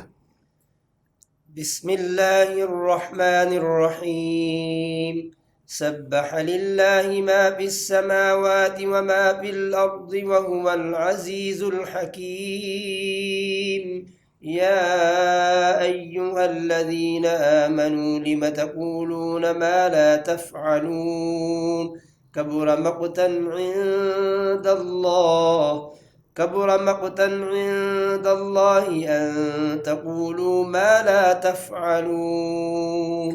آسمانوں کی تمام چیزوں اور زمینوں کی تمام چیزوں نے اللہ کے لیے تسبیح کی، اور وہ بہت غالب، بے حد حکمت والا ہے۔ اے ایمان والو، تم ایسی باتیں کیوں کہتے ہو جن پر تم خود عمل نہیں کرتے؟ اللہ اس پر سخت غضبناک ہوتا ہے کہ تم ایسی بات کہو جس پر تم خود عمل نہیں کرتے۔ دیکھیں، کسی کو نیکی کی تلقین کرنا، کسی کو برائی سے روکنا بہت اچھی بات ہے، لیکن خود عمل نہ کرنا اور دوسروں کو ہی کہتے رہنا یہ بری بات ہے۔ بے شک اللہ ان لوگوں سے محبت کرتا ہے جو اس کی راہ میں صف بستہ قتال کرتے ہیں، فی سبیلہ صفاً، اس مناسبت سے اس کا نام سورت صف ہے۔ بے شک اللہ ان لوگوں سے محبت کرتا ہے جو اس کی راہ میں صف بستہ قتال کرتے ہیں، جیسے وہ سیسہ پلائی ہوئی دیوار ہیں۔ اور آپ یاد کیجئے جب موسیٰ نے اپنی قوم سے کہا اے میری قوم تم مجھے کیوں اذیت پہنچاتے ہو حالانکہ تم کو یقین ہے کہ بے شک میں تمہاری طرف اللہ کا رسول ہوں۔ پھر جب انہوں نے کج روی کی تو اللہ نے ان کے دل ٹیڑھے کر دیے اور اللہ فاسق لوگوں کو ہدایت نہیں دیتا۔ اور جب عیسیٰ ابن مریم نے کہا اے بنی اسرائیل میں تمہاری طرف اللہ کا رسول ہوں، اپنے سے پہلی کتاب تورات کی تصدیق کرنے والا ہوں اور اس عظیم رسول کی بشارت دینے والا ہوں جو میرے بعد آئے گا، اس کا نام احمد ہے۔ من بعد اسمہ احمد، میرے بعد آئیں گے ان کا نام کیا ہے؟ احمد۔ پھر جب وہ رسول واضح دلائل کے ساتھ آ گئے تو کافروں نے کہا یہ کھلا ہوا جادو ہے۔ تو حضرت عیسیٰ علیہ السلام نے حضور کی بشارت دی اور حضور کا اسم مبارک انہوں نے احمد کہا۔ حضور کا نام احمد بھی ہے، تو حضور کا نام احمد، احمد کون ہوتا ہے؟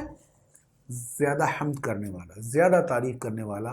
اللہ کی سب سے زیادہ تعریف، سب سے زیادہ حمد ہمارے آقا سیدنا محمد صلی اللہ تعالیٰ علیہ وآلہ وسلم نے کی۔ اور جب قیامت کا دن ہوگا تو حضور صلی اللہ علیہ وسلم اللہ تعالیٰ کی ایسے الفاظ، ایسے جملوں کے ساتھ تعریف کریں گے جو کسی نے نہیں کی ہوگی۔ وہاں بھی حضور علیہ الصلوۃ والتسلیم اس اسم شریف کے مطابق یعنی اسم با مسمہ ہوں گے اور احمد ہوں گے، اللہ تعالیٰ کی تعریف کریں گے۔ سبحان اللہ، میرے آقا کی شان دیکھیں، اس دن حضور تعریف کر رہے ہیں تو احمد ہیں، اور جب حضور کو مقام محمود دیا جاتا ہے، عطا فرماتا ہے اللہ تعالیٰ، تو سب اولین و آخرین حضور کی تعریف کر رہے ہیں۔ اب حضور محمود ہیں، محمود ہیں کہ آپ کو مقام محمود ملا، اور پھر حضور علیہ الصلوۃ والتسلیم محمد تو ہیں ہی صلی اللہ علیہ وسلم۔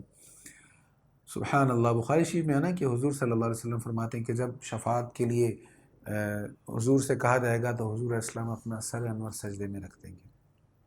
محشر کی زمین پر حضور کی پیشانی ہوگی، حضور سجدے میں ہوں گے، تو اللہ تعالیٰ فرمائے گا یا محمد ارفع رأسک، اے محمد، اے سراپا حمد و خوبی، اپنا سر انور اٹھائیے، آج مانگیے، سوال کیجئے، شفاعت کیجئے، جس کے حق میں آپ شفاعت فرمائیں گے شفاعت قبول کی جائے گی۔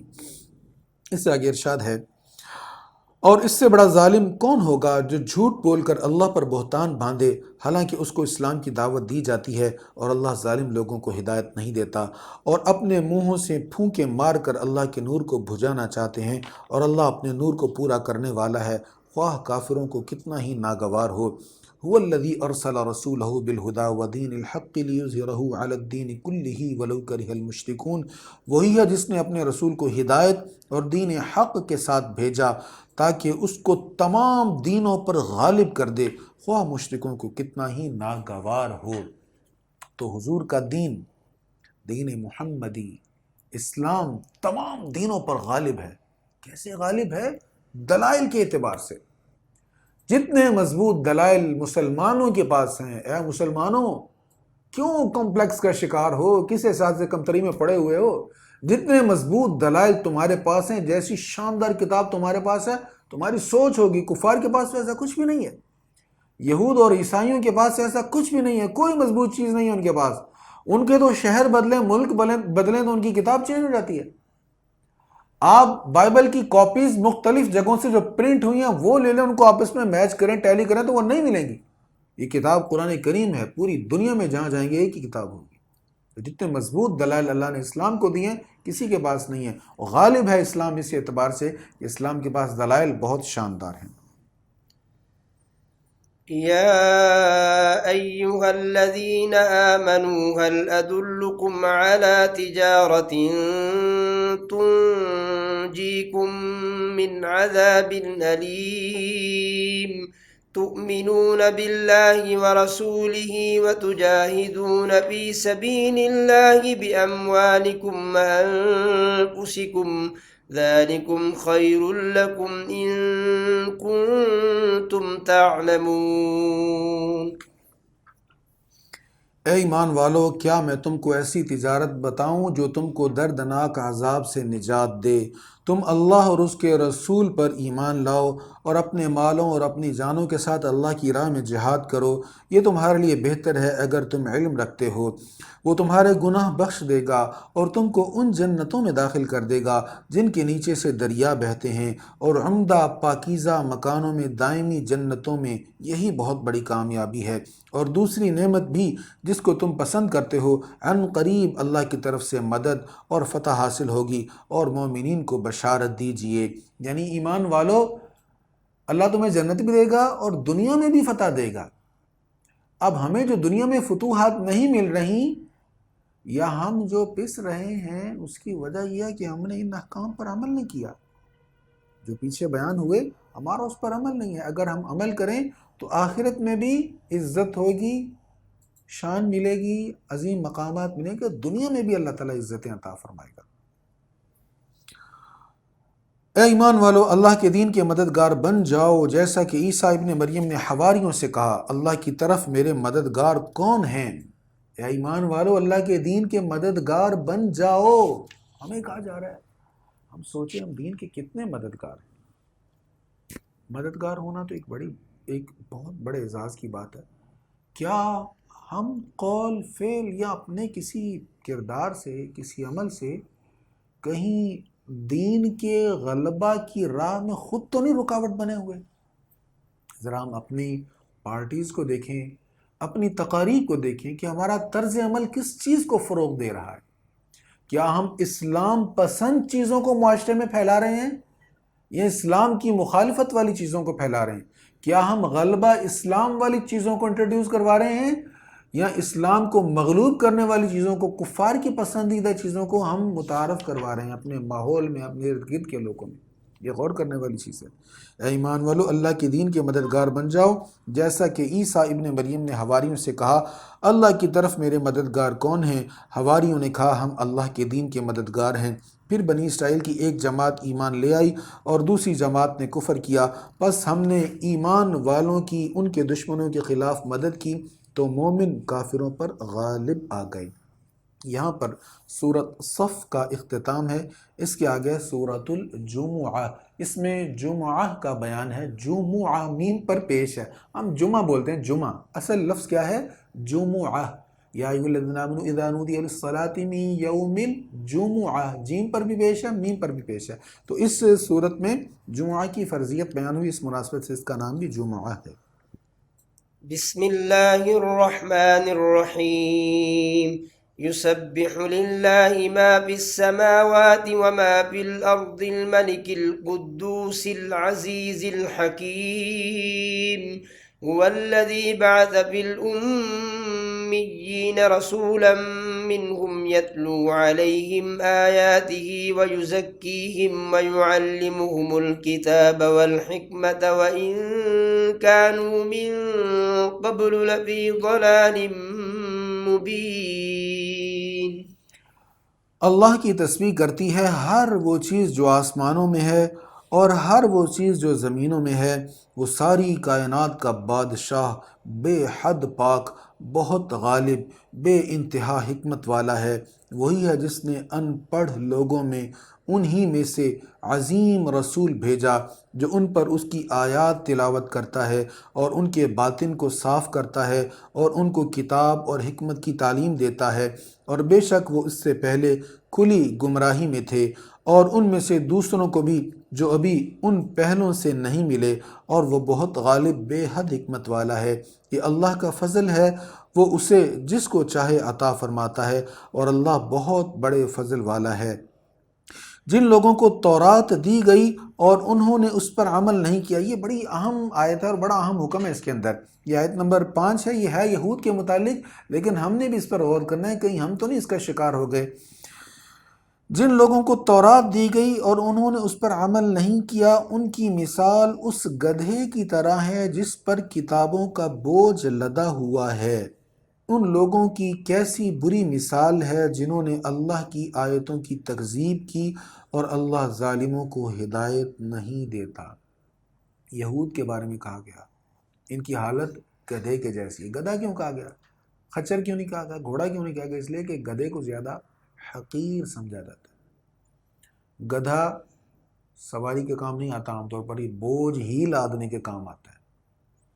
تو گدھے کو حقیر سمجھے جانے کی وجہ سے ان کو گدھا کیا گیا، کن کو؟ جو حامل کتاب تھے، جن کو کتاب دی گئی تھی۔ کون سی کتاب؟ تورات، جنہوں نے اس پر عمل نہیں کیا، جنہوں نے کتاب پر عمل نہیں کیا، اس میں تبدیلیاں کی، منمانیاں کی اور اپنی مرضی کی تعریفات کرتے رہے، ان کو کہا گیا ان کا حال اس گدھے کے جیسا ہے جس کے اوپر بوجھ لادا گیا۔ آج قرآن کریم کو کوئی چینج نہیں کر سکتا، اس میں کوئی تبدیلی نہیں کر سکتا، لیکن مانوی تبدیلی آج بھی ہو رہی ہے۔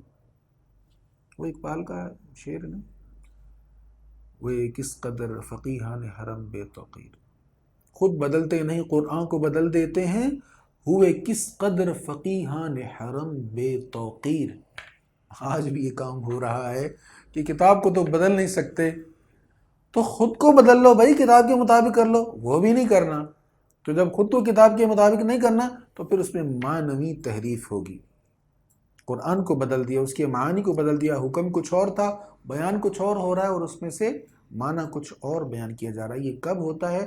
جب حضور کی حدیثوں کو چھوڑ دیا جائے، حضور کی احادیث جو قرآن کے معانی کو بیان کرتی ہیں اس کو چھوڑ دیا جائے، جب اجماع امت کو چھوڑ دیا جائے، جب صحابہ کے اقوال کو چھوڑ دیا جائے، پوری امت 1400 سال سے جو معانی بیان کر رہی ہے اس کو جب چھوڑ دیا جائے تو پھر کیا ہوتا ہے؟ پھر قرآن کریم میں منمانیاں شروع ہو جاتی ہیں۔ اللہ ہمیں اس سے بچائے۔ پھر ارشاد ہے، آپ کہیے اے یہودیو، اگر تمہارا یہ گھمنڈ ہے کہ تمام لوگوں کو چھوڑ کر اللہ صرف تمہارا دوست ہے، بس تم موت کی تمنا کرو اگر تم سچے ہو۔ یہ سورۃ بقرہ میں بھی یہ مضمون بیان ہو چکا کہ اگر تم یہ سمجھتے ہو کہ آخرت میں تمہارا ہی اچھا ٹھکانہ ہے تو پھر تم موت کیوں نہیں مانتے؟ اللہ تعالیٰ فرماتا ہے کہ وَلَتَجِدَنَّهُمْ أَحْرَصَ النَّاسِ عَلَىٰ حَيَاءٍ، آپ انہیں بڑا حریص پائیں گے زندگی کے لیے، اور کبھی بھی یہ وَلَن يَتَمَنَّوهُ أَبَدًا، یہ کبھی بھی یہ موت کی تمنا ہرگز نہیں کریں گے، یہ زندگی پر بہت زیادہ حریص ہیں۔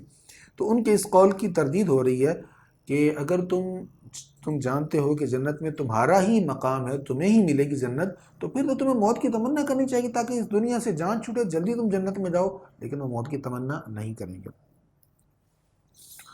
اور وہ اپنے پہلے کیے ہوئے کرتوتوں کی وجہ سے کبھی موت کی تمنا نہیں کریں گے، اور اللہ ظالموں کو خوب جانتا ہے۔ آپ کہیے جس موت سے تم بھاگ رہے ہو وہ تمہیں ضرور پیش آنے والی ہے، پھر تم اس کی طرف لوٹا دیے جاؤ گے، جو ہر غیب اور شہادت کا جاننے والا ہے، پس وہ تم کو خبر دے گا کہ تم کیا کرتے رہے تھے۔ يا أيها الذين آمنوا إذا نودي للصلاة من يوم الجمعة فاسعوا إلى ذكر الله وذروا البيع ذلكم خير لكم إن كنتم تعلمون۔ اے ایمان والو، جب جمعہ کے دن نماز جمعہ کی اذان دی جائے تو تم اللہ کے ذکر کی طرف دوڑ پڑو اور خرید و فروخت چھوڑ دو، یہ تمہارے لیے بہت بہتر ہے اگر تم جانتے ہو۔ تو اس آیت میں ارشاد ہوا کہ جب جمعہ کی اذان ہو جائے تو اللہ کے ذکر کی طرف، یعنی جمعہ کے لیے مسجد کی طرف دوڑ پڑو اور خرید و فروخت کو چھوڑ دو۔ اس سے علماء نے یہ مسئلہ بیان کیا ہے کہ جب جمعہ کی اذان ہو جائے پھر تجارت، خرید و فروخت وغیرہ بند کر دینی چاہیے اور جلدی سے جلدی پھر مسجد میں پہنچنا چاہیے۔ اچھا، پھر آگے والا حکم بڑا اہم ہے، ہم اس کا الٹ کر رہے ہیں۔ فَإِذَا قُضِيَتِ الصَّلَاةُ، پھر جب نماز پڑھ لی جائے تو تم زمین میں پھیل جاؤ اور اللہ کا فضل تلاش کرو۔ جمعہ کی نماز جب پڑھ لو، فَانْتَشِرُوا فِي الْأَرْضِ، زمین میں پھیل جاؤ، وَابْتَغُوا مِنْ فَضْلِ اللَّهِ، اور اللہ کا فضل تلاش کرو اور اللہ کا بہت زیادہ ذکر کرو تاکہ تم کامیابی حاصل کرو۔ اس کا مطلب یہ ہے کہ اگر جمعہ کے بعد تم کاروبار کے لیے نکلو، تجارت کے لیے نکلو، تو اللہ تعالیٰ تمہارے رزق میں برکت ڈالے گا، کیونکہ اس آیت پر عمل ہو رہا ہے۔ اور جب انہوں نے کوئی تجارتی قافلہ یا تماشا دیکھا تو اس کی طرف بھاگ گئے اور آپ کو خطبہ میں کھڑا چھوڑ دیا۔ حضور علیہ السلام خطبہ ارشاد فرما رہے تھے کہ ایک تجارتی قافلہ آیا، شور مچ گیا کہ قافلہ آ گیا تجارتی، تو کچھ لوگ اٹھ کر خطبہ کے دوران ادھر چلے گئے، تو یہاں پر اس کی مذمت ہو رہی ہے۔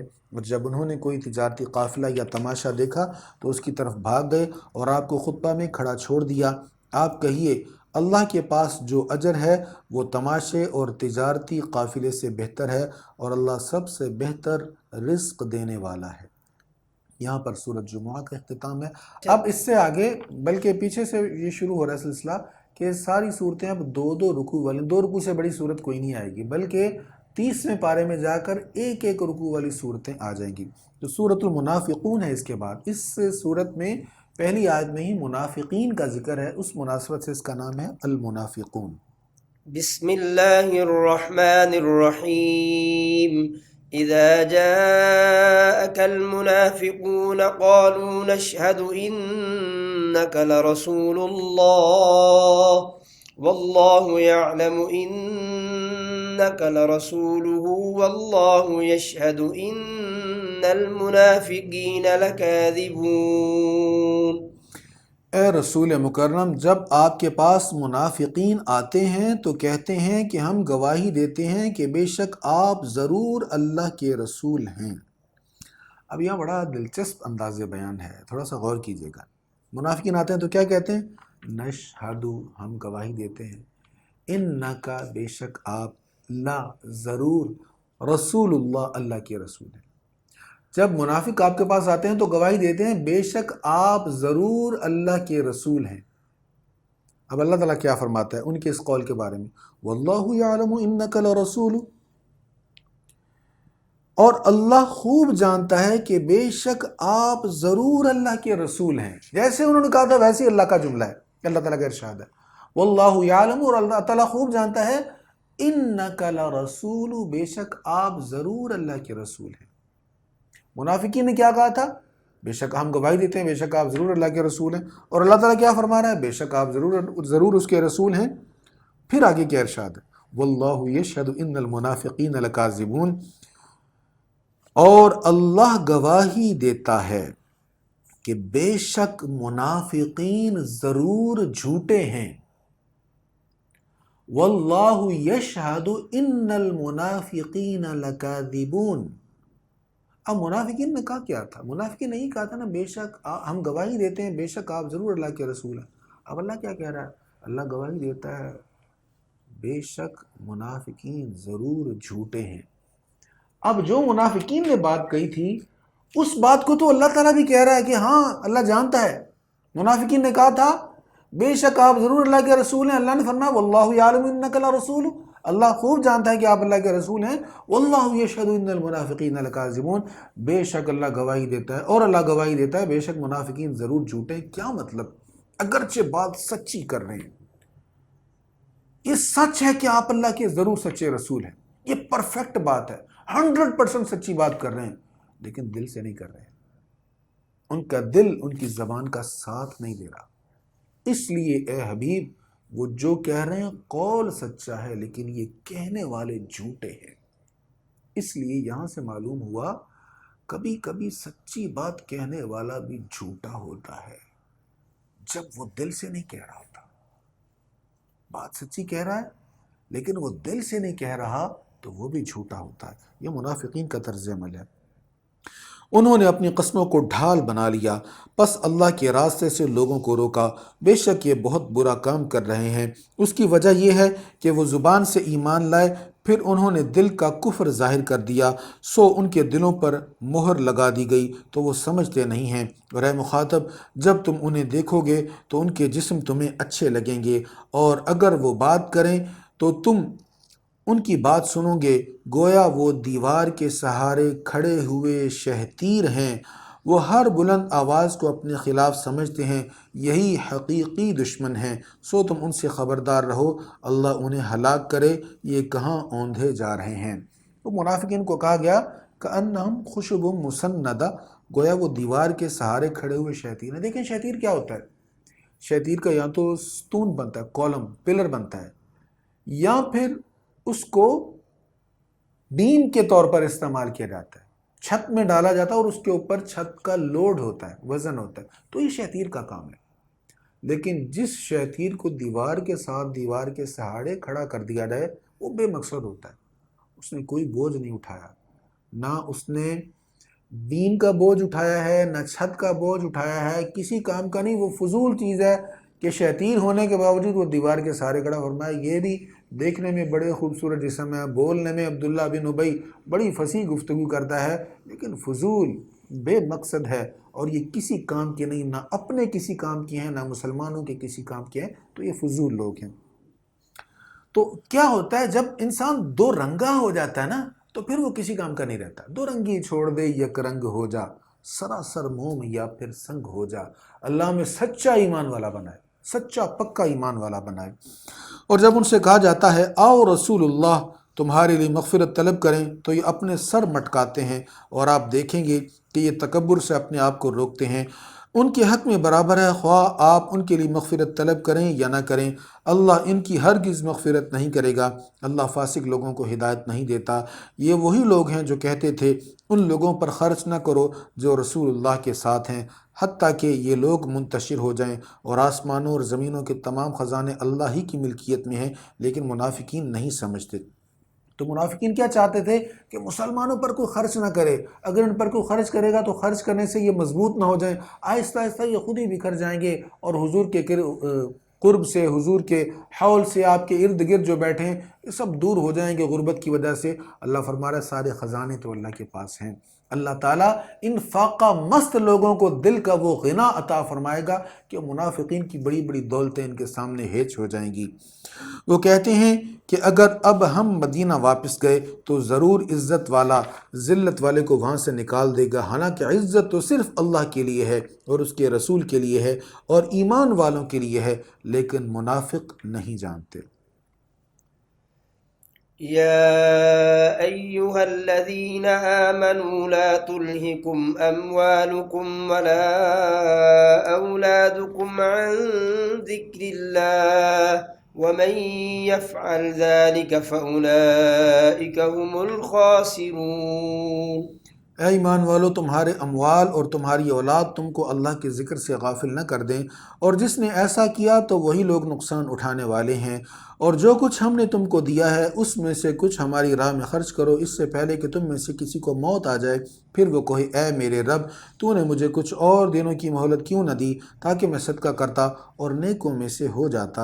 اس میں یہ تنبیہ کی جا رہی ہے کہ زندگی میں جب تم صحت کے ساتھ ہو، موقع ہے تمہارے پاس، اللہ کی راہ میں خرچ کر لو۔ یہ نہ ہو کہ موت آ جائے اور پھر تم کہو کاش میرے پاس وقت ہوتا، میں اللہ کی راہ میں خرچ کر دیتا۔ اور جب کسی شخص کی مقرر مدت کا وقت آ جاتا ہے تو اللہ اس کی روح قبض کرنے کو ہرگز مؤخر نہیں کرتا، اور اللہ تمہارے تمام کاموں کی خبر رکھنے والا ہے۔ اسی کے ساتھ سورۃ المنافقون کا اختتام ہوا۔ اب اس سے آگے سورۃ تغابن ہے، آیت نمبر 9 میں یہ لفظ ہے، اس مناسبت سے اس کا نام التغابن ہے۔ بسم اللہ الرحمن الرحیم یسبح للہ ما فی السماوات وما فی الارض له الملک وله الحمد وهو على كل شيء قدیر هو الذي خلقكم فمنكم كافر ومنكم مؤمن والله بما تعملون بصیر۔ آسمانوں کی تمام چیزیں اور زمینوں کی تمام چیزیں اللہ کی تسبیح کرتی ہیں، اسی کا ملک ہے اور اسی کے لیے سب تعریفیں ہیں، اور وہ ہر چیز پر قادر ہے۔ وہی ہے جس نے تم سب کو پیدا کیا ہے، پس بعض تم میں سے مومن ہیں اور بعض تم میں سے کافر ہیں، اور اللہ تمہارے تمام کاموں کو خوب دیکھنے والا ہے۔ مومنوں کو بھی اسی نے پیدا کیا ہے، تو جو کافر ہوئے ہیں ان کو بھی پیدا تو اسی نے کیا ہے۔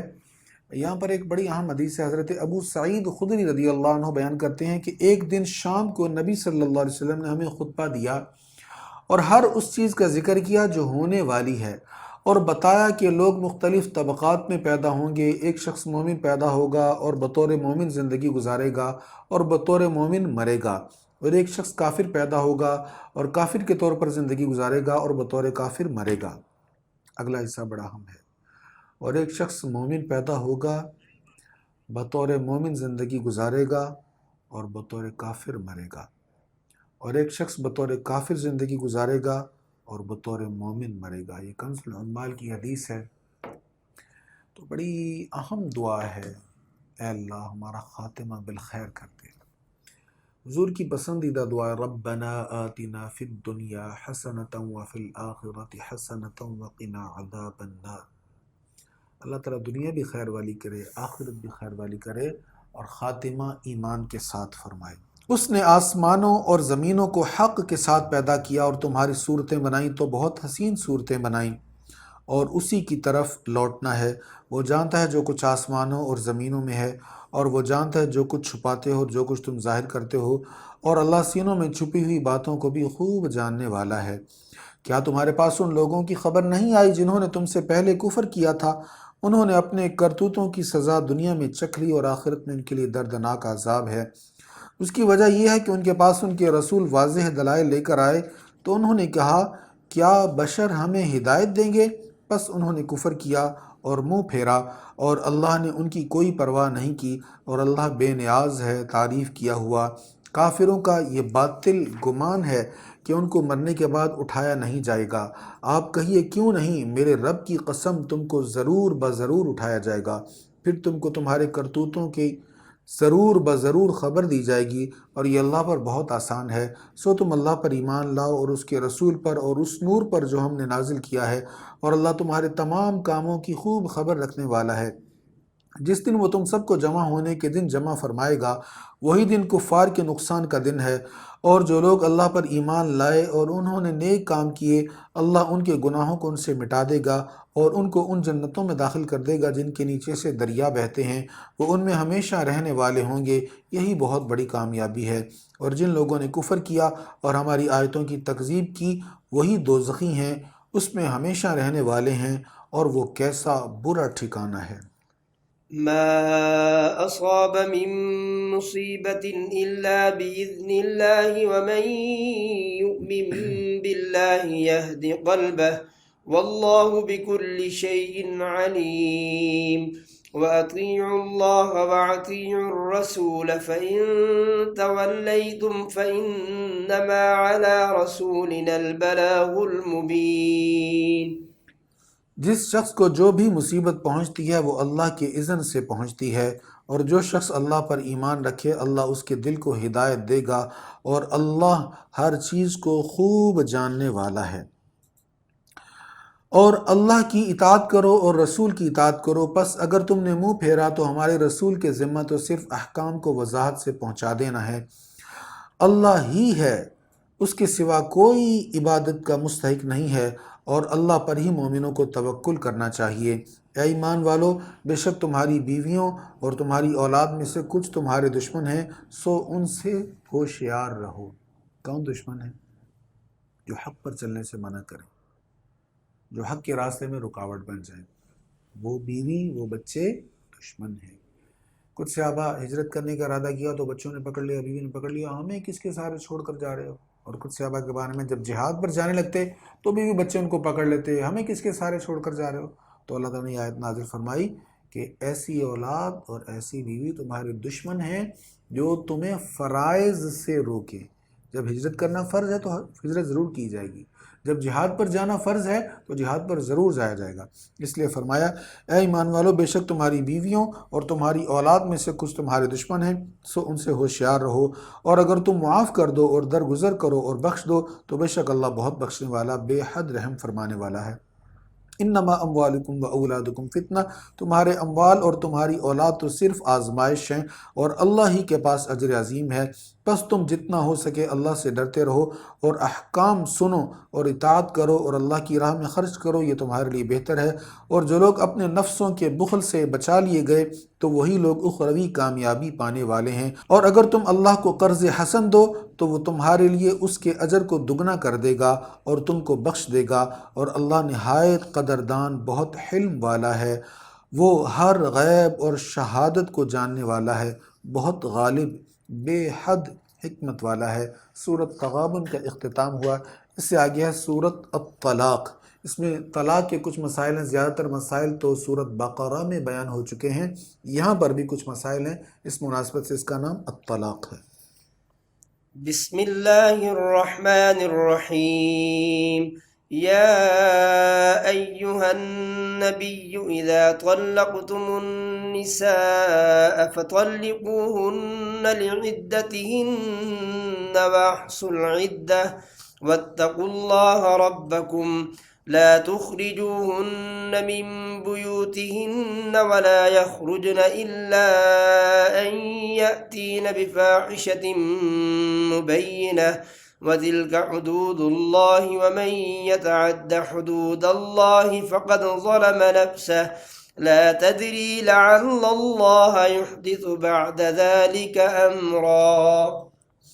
اے نبی مکرم مومنوں سے کہیے جب تم اپنی عورتوں کو طلاق دو تو ان کی عدت کے وقت طہر بلا مباشرت میں ان کو طلاق دو اور عدت کا شمار رکھو اور اللہ سے ڈرتے رہو جو تمہارا رب ہے۔ تم ان کو دوران عدت ان کے گھروں سے نہ نکالو اور نہ وہ خود نکلیں سوا اس کے کہ وہ کھلی بے حیائی کریں، اور یہ اللہ کی حدود ہیں، اور جس نے اللہ کی حدود سے تجاوز کیا اس نے اپنی جان پر ظلم کیا۔ تم کو معلوم نہیں شاید اس کے بعد اللہ کوئی نئی صورت پیدا کر دے۔ اس آیت میں پہلا حکم یہ ہوا کہ عورتوں کو اگر طلاق دینی ہے تو عدت کے وقت دو، یعنی مینسز کے دوران طلاق دینا جائز نہیں ہے۔ مینسز کے بعد جب طہر شروع ہو جائے تو پھر طہر میں طلاق دینی ہے، وہ بھی مباشرت کے بغیر۔ سنت طریقہ جو ہے جو جائز ہے وہ یہ ہے کہ طہر میں طلاق دی جائے اور بغیر مباشرت کے دی جائے، اور اگر 3 طلاقیں دینی ہیں تو پہلے طہر میں مباشرت کے بغیر 1 طلاق دی جائے، پھر اگلے پیریڈز آئیں، مینسز آئیں، اس کے بعد پھر اگلا جب طہر شروع ہو تو پھر دوسری طلاق دی جائے، وہ بھی مباشرت کے بغیر، اور اسی طرح پھر جب اس کے آگے والا طہر آئے تو پھر تیسری طلاق دی جائے۔ تو اگر 3 طلاقیں دینی ہیں تو یہ طریقہ ہے، اگر 1 طلاق دینی ہے تو پھر بھی طہر میں ہی دی جائے گی اور وہ بغیر مباشرت کے دی جائے گی۔ اور پھر فرمایا کہ عدت کا شمار رکھو، عدت کا بھی شمار رکھنا ہے اگلے نکاح کے لیے، یا عدت کے اختتام کے لیے عدت کا شمار رکھنا ضروری ہے۔ عدت کتنی وہ آگے پھر آ جائے گی، بیان ہو جائے گی۔ اور اللہ سے ڈرتے رہو جو تمہارا رب ہے، تم ان کو دوران عدت ان کے گھروں سے نہ نکالو نہ وہ خود نکلیں۔ تو عدت کے دوران عورت کا نان و نفقہ، اس کا سب خرچ شوہر کے ذمہ ہے، چاہے 1 طلاق دی ہے چاہے 3 طلاقیں دی، جتنی بھی طلاقیں دی ہیں تو دوران عدت اس کا سب خرچ شوہر کے ذمہ ہوگا۔ عورت کو بھی چاہیے شوہر کے گھر میں رہے، جہاں پر پہلے رہ رہی تھی وہیں پر رہے، اور اس کا تمام خرچ جو ہے وہ شوہر کے ذمہ ہوگا۔ اس سے آگے ارشاد ہے، پھر جب وہ تکمیل عدت کو پہنچنے لگے تو ان کو اچھائی کے ساتھ روک لو یا ان کو دستور کے مطابق جدا کر دو، اور اپنے 2 نیک آدمیوں کو گواہ بنا لو اور اللہ کے لیے گواہی دو۔ یہ ان لوگوں کو نصیحت کی جاتی ہے جو اللہ پر اور روز آخرت پر ایمان لاتے ہیں، اور جو اللہ سے ڈرتا ہے اللہ اس کے لیے نجات کی راہ پیدا کر دیتا ہے۔ اب جب عدت پوری ہو جائے تو پھر ان کو یا تو اچھائی کے ساتھ روک لو یا ان کو دستور کے مطابق جدا کر دو۔ اچھا، 1 طلاق دی تھی، اب عدت مکمل ہو گئی ہے تو اب طلاق 1 دن کا نکاح دوبارہ ہو سکتا ہے، تو اب نکاح کر لو، اچھائی کے ساتھ روک لو، یعنی نکاح کر لو۔ یا 2 طلاقیں دی تھیں، طلاقیں مغلظہ نہیں تھی، 3 نہیں تھی، 3 سے کم طلاقیں تھیں، تو اب نکاح ہو سکتا ہے، تو یا تو اچھائی کے ساتھ روک لو، نکاح کرو، یا پھر بھلائی کے ساتھ رخصت کرو، یعنی جو ان کا تمہارے ذمہ ہے وہ ان کو دو اور ان کو پھر رخصت کر دو۔ اور پھر اس آیت کے آخر میں بڑا ایک اہم ارشاد ہے، وَمَن يَتَّقِ اللَّهَ يَجْعَل لَّهُ مَخْرَجًا۔ حضرت ابو ذر بیان کرتے ہیں کہ رسول اللہ صلی اللہ علیہ وسلم فرمایا، رسول اللہ صلی اللہ علیہ وسلم نے فرمایا، میں ایک ایسی آیت کو جانتا ہوں اگر تمام لوگ اس پر عمل کریں تو وہ آیت انہیں کافی ہوگی۔ حضرت ابو ذر روایت کر رہے ہیں اور یہ سنن ابن ماجہ کی حدیث ہے۔ فرمایا میں ایک ایسی آیت کو جانتا ہوں تمام لوگ اگر اس پر عمل کر لیں تو ان کے لیے کافی ہوگی۔ پوچھا یا رسول اللہ وہ کون سی آیت؟ آپ نے یہی آیت پڑھی، وَمَن يَتَّقِ اللَّهَ يَجْعَل لَّهُ مَخْرَجًا، اور جو اللہ سے ڈرتا ہے اللہ اس کے لیے نجات کی راہ پیدا کر دیتا ہے۔ اللہ تعالیٰ کا خوف بڑی اہم چیز ہے۔ دیکھیں نجات چاہیے نا، دنیا میں بھی آخرت میں بھی، تو ہم اللہ کا خوف دل میں پیدا کر لیں۔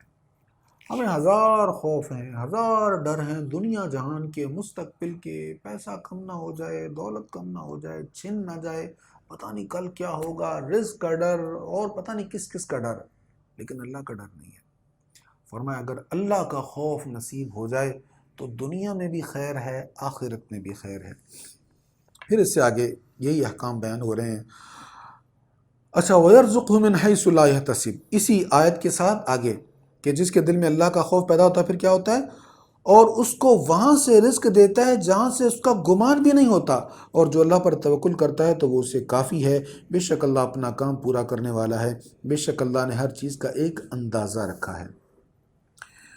پھر اس سے آگے عدت کی مدت کو بیان کیا جا رہا ہے آیت نمبر 4 میں، وَاللَّائِي يَئِسْنَ مِنَ الْمَحِيضِ، اور تمہاری عورتوں میں سے جو حیض سے مایوس ہو چکی ہیں، یعنی جو بوڑھی ہو چکی ہیں، جن کو مینسز نہیں آتے، اور تمہاری عورتوں میں سے جو حیض سے مایوس ہو چکی ہیں، اگر تم ان کی عدت میں تم کو شبہ ہو تو ان کی عدت 3 ماہ ہے، اور وہ عورتیں جن کا حیض ابھی نہیں آیا ان کی بھی یہی عدت ہے، اور حاملہ عورتوں کی عدت وضع حمل ہے، اور جو اللہ سے ڈرے اللہ اس کے کام میں آسانی کر دے گا۔ تو مطلقہ عورت اگر اس کو حیض نہیں آتا تو پھر اس کی عدت کتنی ہے؟ ویسے تو مطلقہ عورت جس کو مینسز آ رہے ہیں تو اس کی عدت ہوگی نا 3 قروء، یا 3 کامل حیض اس پر گزر جائیں تو اس کی عدت مکمل ہوگی۔ تو جس کو مینسز نہیں آ رہے اس کی عدت کیا ہے؟ اس کی عدت 3 مہینے ہے۔ لیکن اگر عورت حاملہ ہے تو اس کی عدت کیا ہے؟ اس کی عدت ہے وضع حمل۔ دیکھیں، حمل کے دوران طلاق دینے کی اجازت نہیں ہے، لیکن اگر کوئی طلاق دے گا حاملہ کو تو طلاق ہو جائے گی، اس لیے حاملہ کی عدت بیان کر دی کہ حاملہ کی عدت ہے وضع حمل۔ جیسے ہی بچے کی ولادت ہو گئی یا اس کا کیس جیسے ہی ختم ہو گیا، خدا نخواستہ اگر مس کیریج ہو گیا ہے تو جیسے ہی وہ وضع حمل ہو گیا تو اس کی عدت ختم ہو جائے گی، چاہے طلاق 3 دن پہلے دی ہو۔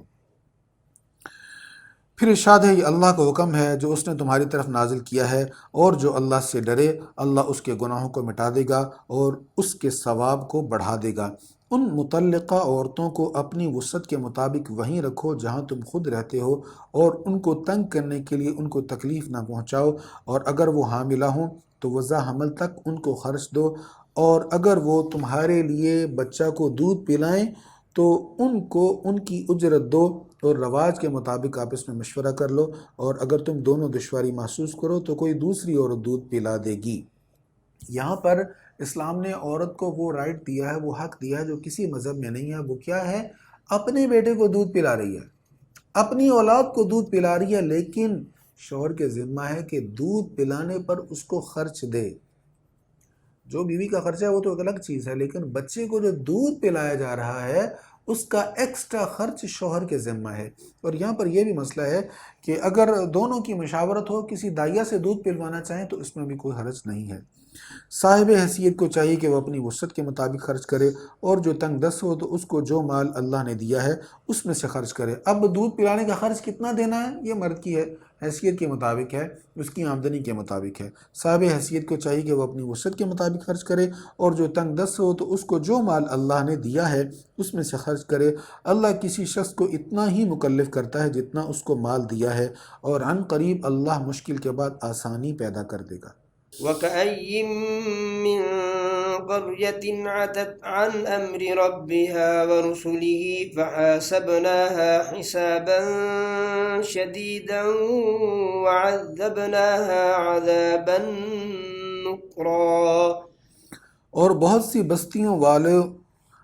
سی بستیوں والوں نے اپنے رب کے حکم سے اور رسولوں سے سرکشی کی تو ہم نے ان کا سخت محاسبہ کیا اور ان کو بہت برا عذاب دیا، سو انہوں نے اپنے کرتوتوں کا خمیازہ چکھا اور انجام کار ان کو نقصان ہوا۔ ان کے لیے اللہ نے عذاب شدید تیار کر رکھا ہے، سو اے عقل مند ایمان والو اللہ سے ڈرتے رہو، بے شک اللہ نے تمہاری طرف سراپا نصیحت نازل کی ہے۔ جو رسول ہے وہ تم پر اللہ کی واضح آیتوں کی تلاوت کرتا ہے تاکہ جو ایمان لائے ہیں اور انہوں نے نیک اعمال کیے ہیں وہ ان کو اندھیروں سے روشنی کی طرف لائے، اور جو لوگ اللہ پر ایمان لائے اور انہوں نے نیک عمل کیے اللہ ان کو ان جنتوں میں داخل کر دے گا جن کے نیچے سے دریا بہتے ہیں، وہ ان میں ہمیشہ رہنے والے ہوں گے، بے شک اللہ نے ان کے لیے بہترین روزی مہیا کی ہے۔ اللہ ہی ہے جس نے 7 آسمانوں کو پیدا کیا اور اتنی ہی زمینوں کو پیدا کیا، ان کے درمیان تقدیر کے موافق اس کا حکم تکوینی نازل ہوتا ہے تاکہ تم جان لو کہ بے شک اللہ ہر چیز پر قادر ہے، اور بے شک اللہ کے علم نے ہر چیز کا احاطہ کیا ہوا ہے۔ سورۃ طلاق کا اختتام ہوا۔ اس سے آگے ہے سورۃ تحریم۔ اس کی پہلی آیت میں ہے لِمَ تُحَرِّمُ، اس مناسبت سے اس آیت کا نام تحریم ہے۔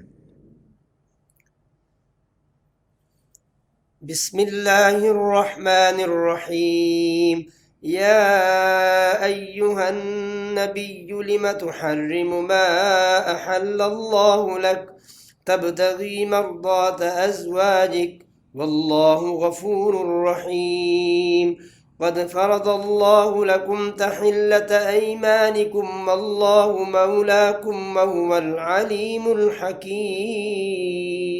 اے نبی مکرم، آپ اس چیز کو کیوں حرام قرار دے رہے ہیں جس کو اللہ نے آپ کے لیے حلال فرما دیا ہے؟ آپ اپنی بیویوں کی رضا طلب کرتے ہیں اور اللہ بہت بخشنے والا بے حد رحم فرمانے والا ہے۔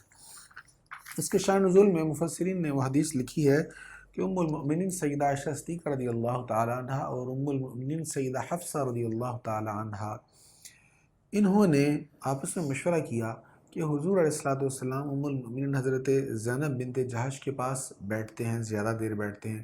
حضرت زینب حضور کو شہد پیش کرتی تھی اور سرکار کریم علیہ السلام کو شہد بہت پسند تھا، تو انہوں نے یہ مشورہ کیا کہ حضور علیہ السلام ان کی بجائے زیادہ دیر ہمارے پاس بیٹھا کریں۔ تو انہوں نے مشورے سے حضور علیہ السلام سے کہا کہ آپ سے مغافیر کی سمیل آتی ہے۔ مغافیر ایک گوند ٹائپ چیز ہے اور حضور علیہ السلام کو اس کی سمیل پسند نہیں تھی۔ تو سرکار علیہ السلام نے فرمایا مغافیر کی سمیل آ رہی، میں نے تو شہد پیا ہے، اچھا اگر اس شہد کی وجہ سے سمیل آ رہی تو میں آئندہ وہ شہد نہیں پیوں گا۔ حضور علیہ السلام کو اللہ نے فرمایا اے نبی آپ کیوں خود پر وہ چیز کو حرام کرتے ہیں جس کو آپ نے پسند کیا؟ مطلب یہ کہ حرام کرنا نہیں ہے، مطلب یہ ہے کہ جو چیز آپ کے لیے حلال ہے آپ اس سے فائدہ کیوں نہیں لے رہے؟ اللہ کو پتا تھا کہ حبیب صلی اللہ علیہ وسلم کو شہد پسند ہے، تو حضور علیہ السلام نے خود کو اپنی پسندیدہ چیز سے روکا ہوا تھا، اس لیے اللہ تعالیٰ نے آیت نازل فرمائی کہ آپ کو جو شہد پسند ہے آپ اس کو نوش فرمائیں، آپ اس کو تناول فرمائیں اور خود کو اس سے نہ روکیں۔ اے مسلمانوں، بے شک اللہ نے تمہارے لیے قسموں کو کھولنے کا طریقہ مقرر فرما دیا۔ اللہ تمہارا مددگار ہے اور وہ خوب جاننے والا بے حد حکمت والا ہے۔ اس آیت کی تفسیر کے بارے میں مفسر نے لکھا ہے کہ حضور صلی اللہ تعالیٰ علیہ وسلم نے یہ قسم کھائی تھی کہ حضرت ماریہ سے مقاربت نہیں کریں گے، تو اللہ تعالیٰ نے آپ کو قسم کے کفارہ کی ادائیگی کا حکم فرمایا کہ آپ قسم کا کفارہ ادا کریں، اور آپ ماریہ سے اگر مقاربت کرنا چاہیں تو آپ خود کو اس سے نہ روکیں۔ وَإِذْ أَسَرَّ النَّبِيُّ إِلَىٰ بَعْضِ أَزْوَاجِهِ حَدِيثًا، اور جب نبی نے اپنی کسی بیوی سے راز کی بات کہی پس اس نے اس راز کی خبر دے دی اور اللہ نے نبی پر اس کا اظہار فرما دیا، تو نبی نے اس کو کچھ بتا دیا اور کچھ بتانے سے اعراض کیا۔ پھر جب نبی نے اس کو اس افشائے راز کی خبر دی تو اس نے کہا آپ کو کس نے اس کی خبر دی؟ نبی نے کہا مجھے علیم و خبیر نے خبر دی ہے۔ حضور علیہ السلام نے اپنے راز کی بات حضرت حفصہ کو بتائی تھی، حضرت حفصہ رضی اللہ تعالی عنہ نے آگے کسی کو بتا دی، تو نبی پاک صلی اللہ تعالی علیہ وآلہ وسلم اس پر ناراض ہوئے اور حضور صلی اللہ علیہ وسلم نے حضرت حفصہ کو طلاق دینے کا بھی ارادہ فرما لیا۔ بعض نے کہا کہ طلاق ایک دے دی تھی، بعض نے کہا کہ طلاق کا ارادہ فرما لیا۔ آپ جانتے ہیں کہ حضرت حفصہ سیدنا فاروق اعظم رضی اللہ تعالی عنہ کی شہزادی ہیں، ان کی بیٹی ہیں۔ تو جب حضرت فاروق اعظم کو پتہ چلا تو حضور سے نہیں کوئی گلہ کیا کہ آپ نے طلاق کا ارادہ کیوں کیا، بلکہ اپنی بیٹی سے سخت ناراض ہوئے اور کہا کہ آل عمر میں ہی کوئی غلطی ہوگی، میرے آقا میں کوئی غلطی نہیں ہو سکتی۔ یہ بالکل حق بات ہے، حضور صلی اللہ تعالی علیہ وسلم میں غلطی کا کوئی پہلو ہو ہی نہیں سکتا۔ تو آپ نے اپنی بیٹی کے ساتھ ناراضگی کا اظہار فرمایا تو سرکار کریم علیہ السلام نے ان سے درگزر فرما دیا۔ ان تتوبا الی اللہ فقد صغت قلوبکما، اگر تم دونوں اللہ سے توبہ کرو تو اچھا ہے۔ اب ان دونوں سے مراد کون ہے؟ حضرت عائشہ صدیقہ رضی اللہ تعالی عنہ اور ام المؤمنین حضرت حفصہ رضی اللہ تعالی عنہ کہ انہوں نے اپنی محبت کی وجہ سے حضور صلی اللہ تعالی علیہ وآلہ وسلم کو اپنے پاس زیادہ دیر ٹھہرانے کے لیے وہ شہد کے متعلق جو بھی کہا، تو ان کو کہا جا رہا ہے کہ آپ توبہ کریں، اگرچہ آپ نے محبت میں یہ کیا ہے، لیکن اس محبت کے باوجود آپ دیکھیں کہ آپ کے محبوب کو جو شے محبوب ہے، آپ نے اس چیز سے حضور کو دور کرنے کی کوشش کی۔ یعنی اگر آپ کو حضور سے محبت ہے تو حضور کو شہد سے اگر محبت ہے تو حضور کی پسند کا بھی تو خیال رکھا جائے نا۔ آپ کی محبت میں حضور صلی اللہ تعالیٰ علیہ وآلہ وسلم اپنی پسندیدہ چیز سے شہد سے دور ہو رہے ہیں جو حضور کو پسند ہے، تو اللہ تعالیٰ نے توبہ کو حکم فرمایا۔ اگر تم دونوں اللہ سے توبہ کرو تو اچھا ہے، کیونکہ تمہارے دل اعتدال سے کچھ ہٹ چکے ہیں، اور اگر نبی کے خلاف تم دونوں ایک دوسرے کی مدد کرتی رہیں تو بے شک اللہ نبی کا مددگار ہے، اور جبریل اور نیک مسلمان اور اس کے بعد سب فرشتے بھی ان کے مددگار ہیں۔ اگر نبی نے تم کو طلاق دے دی تو عن قریب ان کا رب ان کو تمہارے بدلے میں تم سے بہتر بیویاں دے دے گا، جو فرما بردار، ایماندار، عبادت گزار، توبہ کرنے والیاں، عبادت کرنے والیاں، روزہ دار، شوہر دیدہ اور کنواریاں ہوگی۔ اس سے آگے اللہ تعالیٰ حکم فرما رہا ہے ایمان والوں کو، یا ایھا الذین آمنوا قوا انفسکم واہلیکم نارا وقودھا الناس والحجارۃ علیہا ملائکۃ غلاظ شداد لا یعصون اللہ ما امرہم ویفعلون ما یؤمرون۔ بڑا اہم حکم ہے، اے ایمان والو اپنے آپ کو اور اپنے گھر والوں کو اس آگ سے بچاؤ جس کا ایندھن آدمی اور پتھر ہیں، جس پر سخت مزاج اور طاقتور فرشتے مقرر ہیں۔ اللہ انہیں جو حکم دیتا ہے وہ اس کی نافرمانی نہیں کرتے، اور وہی کام کرتے ہیں جس کا انہیں حکم دیا جاتا ہے۔ اے کافرو، آج تم کوئی عذر پیش نہ کرو، تمہیں انہی کاموں کا بدلہ دیا جائے گا جو تم دنیا میں کرتے تھے۔ ہر ایمان والے کو حکم ہے کہ خود کو بھی دوزخ کی آگ سے بچائے اور اپنے گھر والوں کو بھی بچائے۔ ہمارے لیے یہ کافی نہیں کہ بس ہم خود نیک ہو جائیں، خود گناہوں سے بچ جائیں، بلکہ ہم پر ضروری ہے ہم اپنے گھر والوں کو، تمام اہل و عیال کو بھی دوزخ کی آگ سے بچائیں، گناہوں سے بچائیں اور نیکیوں کی طرف انہیں ترغیب دلائیں۔ يا أيها الذين آمنوا توبوا إلى الله توبة نصوحا عسى ربكم أن يكفر عنكم سيئاتكم ويدخلكم جنات تجري من تحتها الأنهار يوم لا يخزي الله النبي والذين آمنوا معه نورهم يسعى بين أيديهم وبأيمانهم يقولون ربنا أتمم لنا نورنا واغفر لنا إنك على كل شيء قدير۔ اے ایمان والو، اللہ کی طرف خالص توبہ کرو۔ یہ بعید نہیں ہے کہ اللہ تم سے تمہارے گناہوں کو مٹا دے اور تم کو ان جنتوں میں داخل کر دے جن کے نیچے سے دریا بہتے ہیں، جس دن اللہ نہ نبی کو شرمندہ ہونے دے گا اور نہ ان لوگوں کو جو ان کے ساتھ ایمان لائے ہیں۔ ان کا نور ان کے آگے اور ان کے دائیں طرف دوڑ رہا ہوگا۔ وہ کہیں گے، اے ہمارے رب، ہمارا نور ہمارے لیے مکمل فرما دے اور ہمیں بخش دے، بے شک تو ہر چیز پر قادر ہے۔ توبوا الی اللہ توبۃ نصوحا، اے ایمان والو اخلاص سے توبہ کرو، سچی توبہ کرو، ایسی توبہ کرو کہ آئندہ کو نصیحت ہو جائے۔ حضور علیہ الصلوۃ والتسلیم فرماتے ہیں توبہ کرنے والا گناہ سے ایسے پاک ہو جاتا ہے جیسے اس نے گناہ کیا ہی نہیں ہے۔ اللہ ہمیں سچی توبہ نصیب فرمائے۔ پھر ارشاد ہے، اے نبی مکرم، کفار اور منافقین سے جہاد کیجیے اور ان پر سختی کیجیے، اور ان کا ٹھکانہ دوزخ ہے اور وہ کیسا برا ٹھکانہ ہے۔ اللہ نے کافروں کے لیے نوح کی بیوی اور لوط کی بیوی کی مثال بیان فرمائی جو ہمارے 2 نیک بندوں کے نکاح میں تھیں، انہوں نے ان سے خیانت کی تو وہ انہیں اللہ کے عذاب سے نہ بچا سکے، اور ان سے کہا گیا تم دونوں دوزخ میں داخل ہونے والوں کے ساتھ داخل ہو جاؤ۔ انبیاء کے ازواج ہیں لیکن انبیاء کے ساتھ خیانت کی، یعنی ان پر ایمان نہیں لائیں، ان کی اطاعت نہیں کی تو دوزخ میں داخل کر دیا گیا۔ اور اللہ نے ایمان والوں کے لیے فرعون کی بیوی کی مثال بیان فرمائی جب اس نے دعا کی اے میرے رب میرے لیے جنت میں اپنے پاس گھر بنا دے اور مجھے فرعون اور اس کے عمل سے نجات دے دے اور مجھے ظالم لوگوں سے نجات دے دے۔